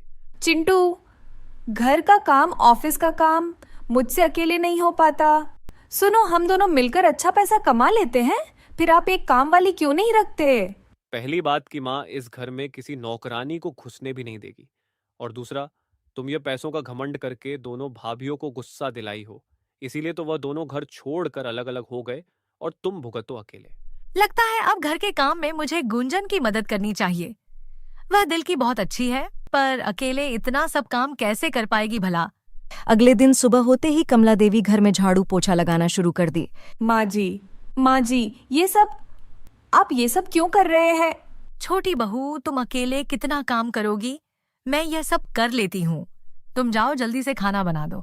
माँ जी, अच्छा तो फिर संभल के करना। हाँ, मेरा घर है, मुझे सब पता है, तुम टेंशन मत लो। जाओ बहू, तुम्हें ऑफिस के लिए लेट हो जाएगा। अब कमला देवी छोटी बहू के साथ मिलकर घर के काम में हाथ बंटाने लगी और अब गुंजन को ज्यादा परेशानी नहीं होती थी। फिर एक दिन, हेलो, गिरा दी ना अपनी सास को, काम करवा कर उनकी जान लेगी। अब दोनों जेठानियों को तो घर से भगा दी। क्या हुआ है माँ जी को? घर की साफ सफाई करते करते टेबल से गिरकर उनका पैर टूट गया है। क्या? और नहीं तो क्या, मैं झूठ बोल रही हूँ? मैं झूठी हूँ। अब तुम मुझे झूठी बोलना चाहती हो? आंटी, आप ऐसा मत बोलिए, मेरा वो मतलब नहीं था, मैं अभी आ रही हूँ। मालती आंटी ने सिर्फ गुंजन को ही नहीं, उसके 2 जेठानियों को भी उनकी सास के पैर टूटने की खबर पहुंचा दी। देखा माँ जी, हमारे होते हुए आप घर में एक काम भी नहीं करती थी। छोटी बहू के डर से सारा काम कर रही हैं। नहीं संगीता, मैं तो अपनी मर्जी से कुछ कर रही थी और तभी अचानक पैर फिसल गया। हाँ माँ जी, आप तो सच छुपाएंगे ही। क्यों गुंजन 1 महीना भी माँ का ख्याल नहीं रख पाई? ओह अच्छा, सो सॉरी अगर मैं माँ जी का ख्याल नहीं रख पाई। तो आप दोनों माँ जी को अपने साथ लेकर रखिए ना। बड़ी भाभी सबसे पहले आप अपने साथ ले जाए, फिर अनन्या भाभी लेके जाएगी। नाना मेरा छोटा बच्चा है, मैं ये सब अकेले कैसे कर पाऊंगी? मैं भी फैमिली प्लानिंग करने वाली हूँ, तो ज्यादा काम नहीं कर सकती। खुद नहीं कर सकते तो दूसरों को ज्ञान मत दो, चुपचाप चले जाओ यहाँ से। माँ जी, मैंने डॉक्टर से बात कर ली है, फ्रैक्चर नहीं, बस एक छोटा सा क्रैक है, पर आपको 1 महीना रेस्ट करना होगा। चिंटू आते ही होंगे, हम अभी घर चले जाएंगे। ठीक है छोटी बहू। गुंजन माँ के लिए गर्म पानी बना कर लाओ। हाँ अभी लाई। यह लो गर्म पानी। गुंजन आज ऑफिस से छुट्टी ले लो ना, नहीं तो माँ अकेले कैसे कुछ कर पाएगी। मेरा तो बहुत इम्पोर्टेंट प्रोजेक्ट चल रहा है चिंटू, मैं छुट्टी नहीं ले सकती और आज तो बिल्कुल नहीं हो पाएगा। अच्छा तो ठीक है, मैं ट्राई करता हूँ छुट्टी लेने की। कभी चिंटू तो कभी गुंजन ऐसे एक एक दिन छुट्टी लेकर माँ का ख्याल रखने लगी। घर का सारा काम, फिर ऑफिस का काम और ऊपर से सास का ख्याल भी रखना है। अब गुंजन की परेशानी बहुत ज्यादा बढ़ गई थी और उधर, अजी सुनते हो, इस महीने का LIC बिल आपने दे दिया? ना, कैसे दूंगा? तुम तो हर महीना यह वह बोलकर 20,000 का खर्चा लगा देती हो। फिर बेटे का स्कूल फीस, गाड़ी का पेट्रोल, ये सब देखते पैसा कहाँ बचता है जो मैं डिपॉजिट करूंगा। तो आप चिंटू से ले आइए ना। किस मुंह से मांगूंगा उससे? तुमने उसकी पत्नी के साथ झगड़ा करके हमारी फैमिली अलग कर दी है और मैं उससे पैसे मांगने जाऊंगा। ऊपर से माँ का पैर टूट जाने पर उसका भी बहुत खर्चा हो रहा होगा। तो क्या श्याम हमारी मदद करेगा? तुम्हारे पास पैसे खत्म हो गए तो मुझ पर क्यों भड़क रहे हो? अपने छोटे भाई से मांग लो जाकर। तुम्हें शर्म नहीं आती? किस मुंह से चिंटू से पैसे मांगने की बात कर रही हो? क्या कुछ नहीं सुनाया तुमने उसकी पत्नी को? अब वह हमारी मदद करेगा। बस करो, हम 2 लोगों के खाने पीने में अगर आपकी पूरी सैलरी खत्म हो जाएगी तो हम फ्यूचर प्लानिंग कैसे करेंगे? 2 लोगों के खाने पीने और रहने में 35,000 खर्चा हुआ है इस महीने। और रही बात बच्चे की तो भूल जाओ। अकेले रहने से कितना खर्चा होता है अब सबको धीरे धीरे पता चलने लगा था। फिर एक दिन, संगीता मेरे लिए 1 कप चाय बना दो। ओहो, मैं अभी नहीं बना सकती, सुबह से काम पर लगी हूँ। जितना भी कर लो, काम खत्म ही नहीं होता। क्यों, तुम तो घर का काम पहले से ही करती आ रही हो, फिर अचानक से इतना ज्यादा काम कैसे हो गया? अरे, जब हम माँ जी के साथ थे तो घर की साफ सफाई, बर्तन धोना, वह सारा काम अनन्या कर लेती थी। मैं तो बस खाना बनाती थी ना। ओह अच्छा, हम अलग रहेंगे तो ऐश करेंगे, आराम से रहेंगे, ये तो तुम ही बोल रही थी। ऊपर से बचत भी होगा। और एक बात सुन लो, इस महीना ना तो तुम्हारे लिए साड़ी ना कोई कॉस्मेटिक्स खरीदा जाएगा, समझी? गुंजन कितने देर तक लैपटॉप में घुसी रहोगी? जल्दी से खाना बनाओ, माँ का मेडिसिन लेने का वक्त हो गया है। चिंटू प्लीज, मुझे ऑफिस का काम आ गया है, अभी डिलीवरी देना होगा। आप खाना ऑर्डर कर दो ना। पिछले 2-3 दिन से ऑर्डर करके ही खा रहे हैं हम, और आज फिर से बोल रही हो ऑर्डर करना है। नहीं गुंजन, अभी जाकर खाना बनाओ, मुझे कुछ नहीं सुनना है। पर चिंटू, क्यों? जब मैंने कहा था कि बड़ी भाभीयों को अकड़ मत दिखाओ, थोड़ा हंसी खुशी बात करके उनसे दोस्ती कर लो, सब कुछ एडजस्ट कर लो, तब कहाँ गई तुम्हारी अक्ल? बहुत जोर से भूख लगी है। अनन्या, सुबह तो तुमने कुछ बनाया नहीं था। चलो अभी पेट भर के खा लेता हूँ। अरे यह क्या है, मैं सब्जी ही खा लेता हूँ। अरे इसमें तो नमक ही नहीं है, राइस में चीनी, सब्जी बिना नमक का। क्या है ये सब अनन्या? कभी तो कुछ अच्छे से बना लिया करो। अरे सॉरी, गलती हो गई। हर रोज ऐसे ही खाना बनाती हो और बोलती हो गलती हो गई। तुम्हारा दिमाग कहाँ रहता है? मुझे नहीं खाना, ये तुम खुद खा लो। घर पर मैं खाना कहाँ बनाती थी? हमेशा तो बड़ी भाभी सबके लिए खाना बनाती थी। अब मैं कोशिश करके भी अच्छे खाना नहीं बना पा रही। सबके घर में प्रॉब्लम चल रहा था। तीनों बहुओं को रियलाइजेशन अभी शुरू हो गया था कि अलग रहने में बस पैसे ही नहीं बल्कि बहुत चीज़ों में भी परेशानी होती है। ऐसे ही 5-6 महीना सब एडजस्ट करके अलग अलग रह लिए। फिर एक दिन, अरे माँ, तुम ऐसे अचानक से। लगता है मेरे आने पर तू खुश नहीं है अनन्या। अरे नहीं माँ, ऐसा कुछ भी नहीं है। तुम्हारे आने पर मैं बहुत खुश हूँ। आओ अंदर आओ ना। अरे वाह, चाय बनाना सीख ही लिया आखिर, पर थोड़ा फीका है, पर चलेगा। कुछ तो काम करती नहीं थी घर पर, अब थोड़ा थोड़ा सीखने लगी है। माँ, तुमने आने की खबर नहीं दी और अचानक आ गई। वैसे तुम यहाँ पर कितने दिन तक रहोगी? तू अपने ससुराल में होती तो मैं 1-2 दिन में चली जाती, पर तुम दोनों अलग रहते हो। ऊपर से तू प्रेग्नेंट है, इसीलिए जब तक तेरा बच्चा पैदा नहीं हो जाता मैं तेरे पास ही रहूंगी। अगर माँ इतने महीने तक रहेगी तो खर्चा और बढ़ जाएगा। माँ को चले जाने को कैसे बोलूं? गुंजन, मैं ऑफिस निकल रहा हूँ। मैं भी तैयार हूँ, मुझे ड्रॉप कर देना प्लीज। हाँ चलो। हाँ बड़े भैया बोलिए। क्या?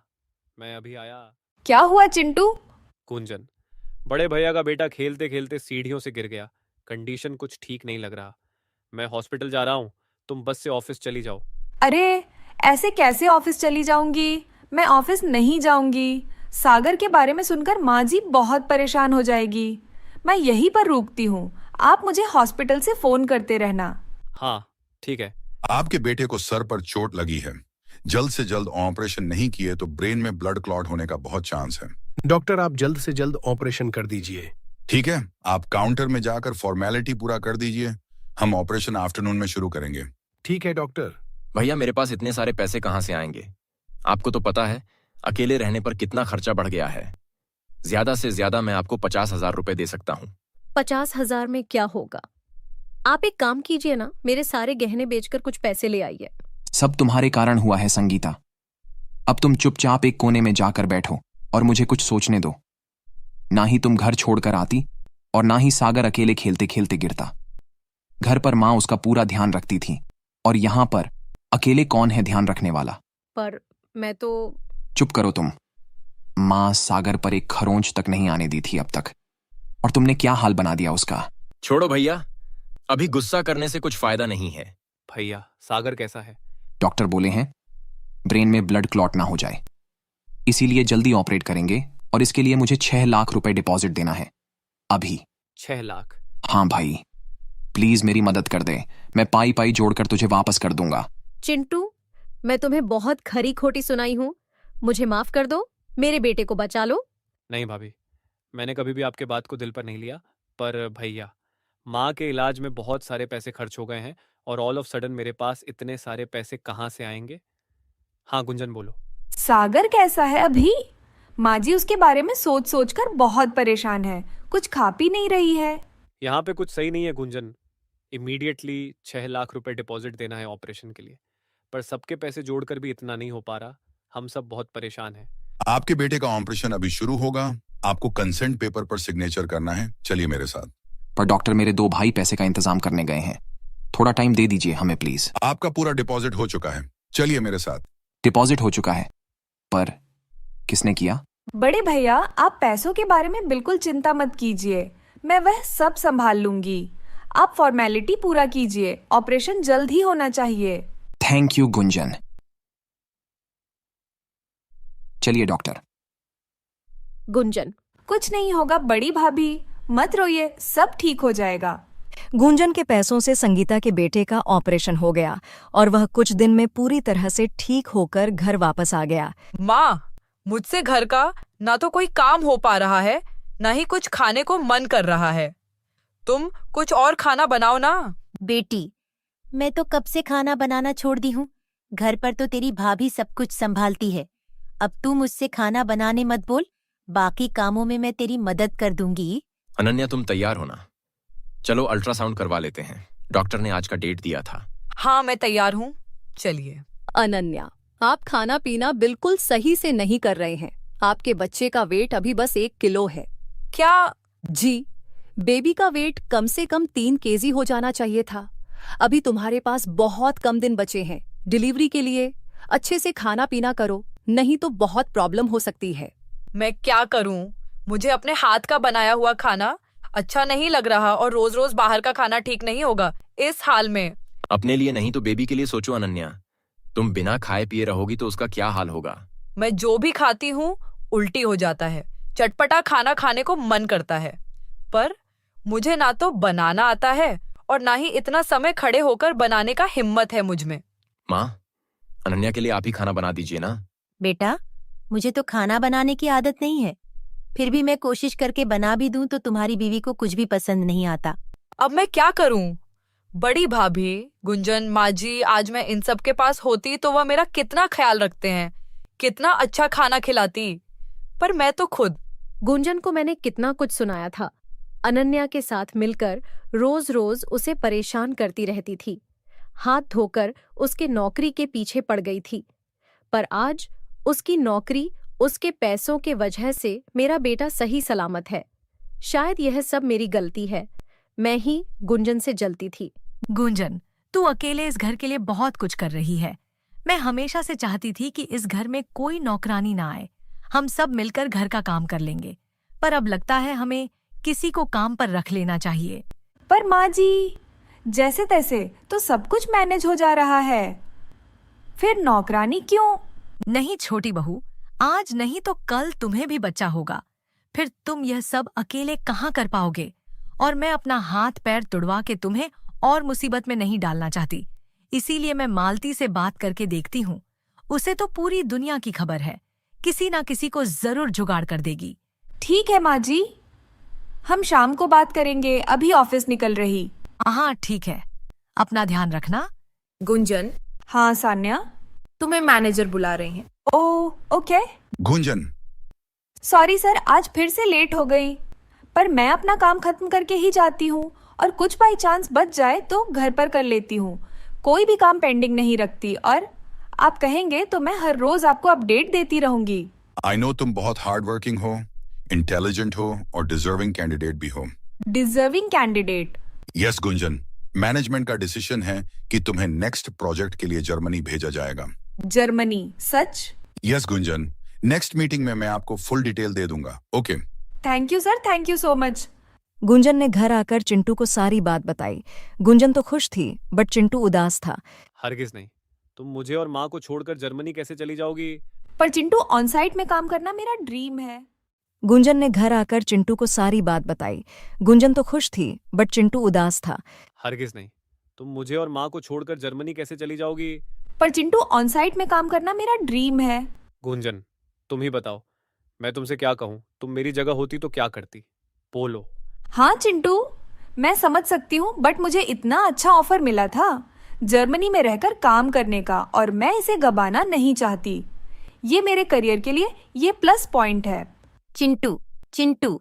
माँ बुला रही है, मैं चलता हूँ, पर तुम ये ऑफर मत लेना गुंजन, यहाँ पे प्रॉब्लम हो जाएगी। हाँ चिंटू, मैं समझ सकती हूँ, बट मुझे इतना अच्छा ऑफर मिला था जर्मनी में रहकर काम करने का और मैं इसे गंवाना नहीं चाहती। ये मेरे करियर के लिए ये प्लस पॉइंट है। सुनिए, खाना लग गया है, जल्दी आइए ना, ठंडा हो जाएगा। मुझे भूख नहीं है अनन्या। सागर से मिलने में बड़े भैया के घर गया था। भाभी ने खाने को बोला तो मैंने पेट भर के खा लिया। बड़े दिनों के बाद मैंने शांति से खाना खाया। तुम्हें तो पता है बड़ी भाभी कितना स्वादिष्ट खाना बनाती हैं।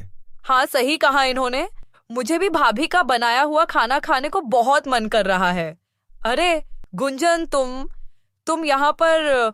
हाँ छोटी भाभी, माँ जी अपने हाथों से खाना बनाकर आपके लिए भेजी है। बोल रही थी आपको अभी अच्छा सा खाना खाने को मन कर रहा होगा ना।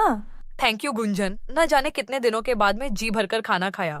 इसमें थैंक यू बोलने वाली क्या बात है? माँ जी ने ये भी बोला है कि आपके लिए रोज खाना बनाकर भेजेंगी। सच? मैं यहाँ से गुजर रही थी, सोची तो फिर मिलते जाऊं। अलग रहते हो, पति पत्नी मजे से घूमते होंगे, अच्छा अच्छा खाना बनाकर खाते होंगे, है ना? नहीं आंटी, घर का खर्चा इतना बढ़ गया है कि सब कुछ बहुत सोच समझकर करना पड़ता है। पता नहीं माँ जी इतने कम पैसों में कैसे मैनेज करती थी, मानना पड़ेगा उन्हें। तेरी सास तो अपने बेटों से पैसे लूटती रहती थी। अच्छा हुआ जो तुम लोग अलग हो गए, और तो और छोटी बहू नौकरी करने वाली ले आई, क्योंकि तुम दोनों को नीचा दिखाना चाहती थी। और वो गूंजन कितनी मुंह फट है। नहीं आंटी, आपके साथ मिलकर मैंने माँ जी और गूंजन की कितनी बुराई की है, बस अब और नहीं। ये क्या बोल रही है तू? हाँ आंटी, हम तो जैसे भी करके एक साथ एडजस्ट करके रहते थे, पर सच कहूँ तो आपने ही हमें बहला फुसला कर हमारा घर तोड़ दिया। बहुत कर दी मेरी बेइज्जती। तू बड़ी बहू होके अपने घर को जोड़कर नहीं रख पाई और दोष मुझे दे रही है। भगवान करे तुम लोग हमेशा अलग रहो, क्योंकि किसी के साथ मिलकर रहने के लायक नहीं हो। पता नहीं क्यों आ गई इसके घर में। चाय इतना अच्छा तो नहीं बना है कि तारीफ करूं, पर ठीक है, अभी संगीता से मिलने आई थी, सोचा तुमसे भी मिल लूं। अच्छा, क्या कर रही थी भाभी? तेरी बुराई और क्या करेगी। सबके बारे में बोली और बोल रही थी। अलग रहकर बहुत खुश है वह। देखिए मालती आंटी, आप इधर उधर बोल के हमारा घर तोड़ चुके हैं। अब आप हमारे घर वालों के बारे में एक शब्द भी नहीं बोलेंगे। मैं कहाँ कुछ बोलती हूँ? शुरू तो तुम दोनों ने मिलकर किया था। हमारी देवरानी नौकरी करती है, घर का काम नहीं करती, और के बारे में कुछ काम बोली हो तुम दोनों, और तो अपने बेटों से सारा पैसा लूट लेती है। मालती आंटी, माँ जी बहुत कम पैसों में सब कुछ मैनेज कर लेती थी, ये तो हमें अब समझ आ रहा है। क्यों झूठ बोल रही है? तेरी सास बिल्कुल अच्छी नहीं है। प्लीज मालती आंटी, ऐसा नहीं बोलो। तुम लोग तो अलग अलग रहने की लायक हो, एक साथ कभी रह नहीं सकते। तेरे साथ कौन रहेगा? क्यों आ गई इसके घर? काश बड़ी भाभी के साथ मिलकर माँ जी के खिलाफ इस मोटी मालती के सामने बात नहीं करती, और ना ही इसे चांस मिलता हमारी फैमिली मैटर में दखल देने को। लगता है सारी गलती मेरी है। बड़ी भाभी को तो कुछ समझ नहीं आता। मैं ही उन्हें माँ जी और गुंजन के खिलाफ भड़का रही थी। आज माँ जी की बहुत याद आ रही है। क्या वह मुझे माफ करेगी? हेलो माँ, मैं अनन्या बोल रही हूँ। आप कैसे हैं? भगवान की कृपा से यहाँ पर सब ठीक है। अनन्या, तुम कैसी हो बताओ? और हमारे नए मेहमान का ख्याल सही से रखती हो ना? माँ, आपको तो सब पता है। आप मेरे लिए इतना अच्छा खाना बनाकर भेज रहे हैं, और मैं घर तोड़कर अलग भी हो गई, आपसे आपके बेटे को दूर कर दी, और माँ मुझे माफ कर दीजिए। जो हो गया उसे भूल जाओ अनन्या। अब अपना ध्यान रखो और खुश रहो तुम। पर मैंने तुम्हारे लिए खाना बनाकर कब भेजा? तुम्हें गलत फहमी हुई होगी। छोटी बहू तो मुझे किचन में घुसने नहीं देती। संगीता, मैं माँ से मिलने जा रहा हूँ। आज रात को वहीं पर रुकूंगा। आप मुझे इतना क्यों गुस्सा कर रहे हैं? सागर को जानबूझकर मैंने थोड़ी गिराया था, वह तो खेलते खेलते गिर गया। मैं हाथ जोड़ती हूँ, मुझे माफ कर दीजिए। सागर का गिरना हादसा था, परंतु मैं ऐसे बहुत काम की हो जो एकदम होशो हवास में किया गया है, जिसके लिए तुम्हें मैं कभी माफ नहीं करूंगा। और हां, हो सके तो अपने मायके चली जाओ, वहीं पर रहना। मैं अपने बेटे को लेकर मां के पास चला जाऊंगा। प्लीज ऐसे मत बोलिए। नाटक बंद करो, मैं जा रहा हूं। माँ जी मेरे लिए खाना बनाकर नहीं भेजती है तो गुंजन ही मेरे लिए खाना बनाकर लाती है। हे भगवान, मैंने उसे कितना परेशान नहीं किया था, खास उसे ही मजा चखाने। हम तो अलग हो गए, और उसका क्या बिगड़ गया? वह सब कुछ अच्छे से संभाल ली। अनन्या सुनो, मैं माँ के पास जा रहा हूँ। कल उनका जन्मदिन है, आज रात को मैं वहीं रुकूंगा। तुम्हारे साथ तो सासू माँ है। हाँ, मैं उसका पूरा ध्यान रखूंगी। तुम बिल्कुल चिंता मत करो बेटा। मैं भी चलूंगा आपके साथ। किस मुंह से वहां पर जाने की बात कर रही हो? और तुम्हें कोई हक नहीं है उस घर में कदम रखने की। तुम रहो ना यहाँ पर अकेले, सुकून से। तुम तीनों को एक साथ देखकर मैं आज बहुत खुश हूँ। मेरा जन्मदिन मनाने एक दिन पहले घर आ गए, पर अपनी पत्नियों को नहीं लाई। माँ, उन्हें कोई हक नहीं इस घर में आने का। जब तक वह खुद अपनी गलती मान नहीं लेते, हम उन्हें बिल्कुल नहीं बोलने वाले हैं। हैप्पी बर्थडे टू यू माँ जी। आज तुम सबके साथ संगीता और अनन्या भी होते तो मानो मुझे जन्मदिन का तोहफा मिल जाता। हम दोनों को अपनी गलतियों पर शर्मिंदगी है। माँ जी, हमें माफ कर दीजिए, बहुत बड़ी गलती हो गई। गुंजन, मुझे माफ कर दो बहन, तुम मेरी छोटी बहन जैसी हो, फिर भी मैं तुमसे जलती थी। माँ जी, आपको भी बहुत कुछ सुनाया है, हमें माफ कर दीजिए। जो हो गया उसे भूल जाओ, कल से हम एक नई शुरुआत करेंगे। कल से नहीं, आज से, अभी से हम यहीं पर आपके साथ रहेंगे और कहीं नहीं जाने वाले हम। हाँ छोटी भाभी, हम अभी से एक साथ रहेंगे। आप दोनों का कमरा मैंने एकदम चकाचक रखा है और गर्मी ज्यादा बढ़ गई है, इसीलिए आप दोनों के लिए भी 2 एसी ऑर्डर कर दी हूँ। एसी? पर इतने सारे पैसे? पैसों की चिंता आप बिल्कुल मत कीजिए, क्योंकि आप ये छोटी बहन नौकरी जो करती है। हैप्पी बर्थडे जीजी। अब घर का क्या हालचाल बताओ। अब सब बढ़िया है मालती, तुमने तो कमाल कर दिया, कल रात को ही दोनों घर वापस आ गए। ये मालती सब कर सकती है। उन दोनों ने मिलकर घर की बात बाहर करने लगे, तब मैं आपको बता दी और आप मुझे जैसे जैसे करने बोलती गई मैं वैसा करती गई। हाँ, मैंने ही तो तुम्हें बोला था कि उनको भड़का के घर से अलग कर दें, ताकि उन्हें भी दुनियादारी की समझ आए और आपस में प्यार विश्वास और ज्यादा बढ़ जाए। पर मालती, मेरी बदकिस्मती तो देखो कि मेरा पैर टूट गया और मेरे पोते का सर फट गया। हाँ जीजी, ये तो गलत हो गया। खैर, जो भी हुआ, पर अब लगता है मेरा परिवार पहले से भी और ज्यादा मजबूत बन गया है। अब कोई भी मालती आपका घर तोड़ नहीं सकती है। जब घर की बात बाहर चर्चा होने लगे तो घर टूटने में ज्यादा वक्त नहीं लगता और हर परिवार में ऊंच नीच तो होता रहता है। इसीलिए समस्या को बढ़ाने के बदले अगर सब आपस में बात करके उसका समाधान निकालने तो घर घर नहीं मंदिर बन जाता है। अब सरस्वती देवी के घर में सब सही हो गया था। वह तीनों बहुएं एक साथ रहने लगे थे। कुछ दिन बाद गुंजन भी अपने करियर को आगे बढ़ाने के लिए जर्मनी चली गई थी। आपने हमारे चैनल को सब्सक्राइब नहीं किया है तो जल्दी से सब्सक्राइब कर लीजिए। इस वीडियो को लाइक, शेयर, कमेंट करना ना भूलें। फिर मिलेंगे अगले एपिसोड के साथ।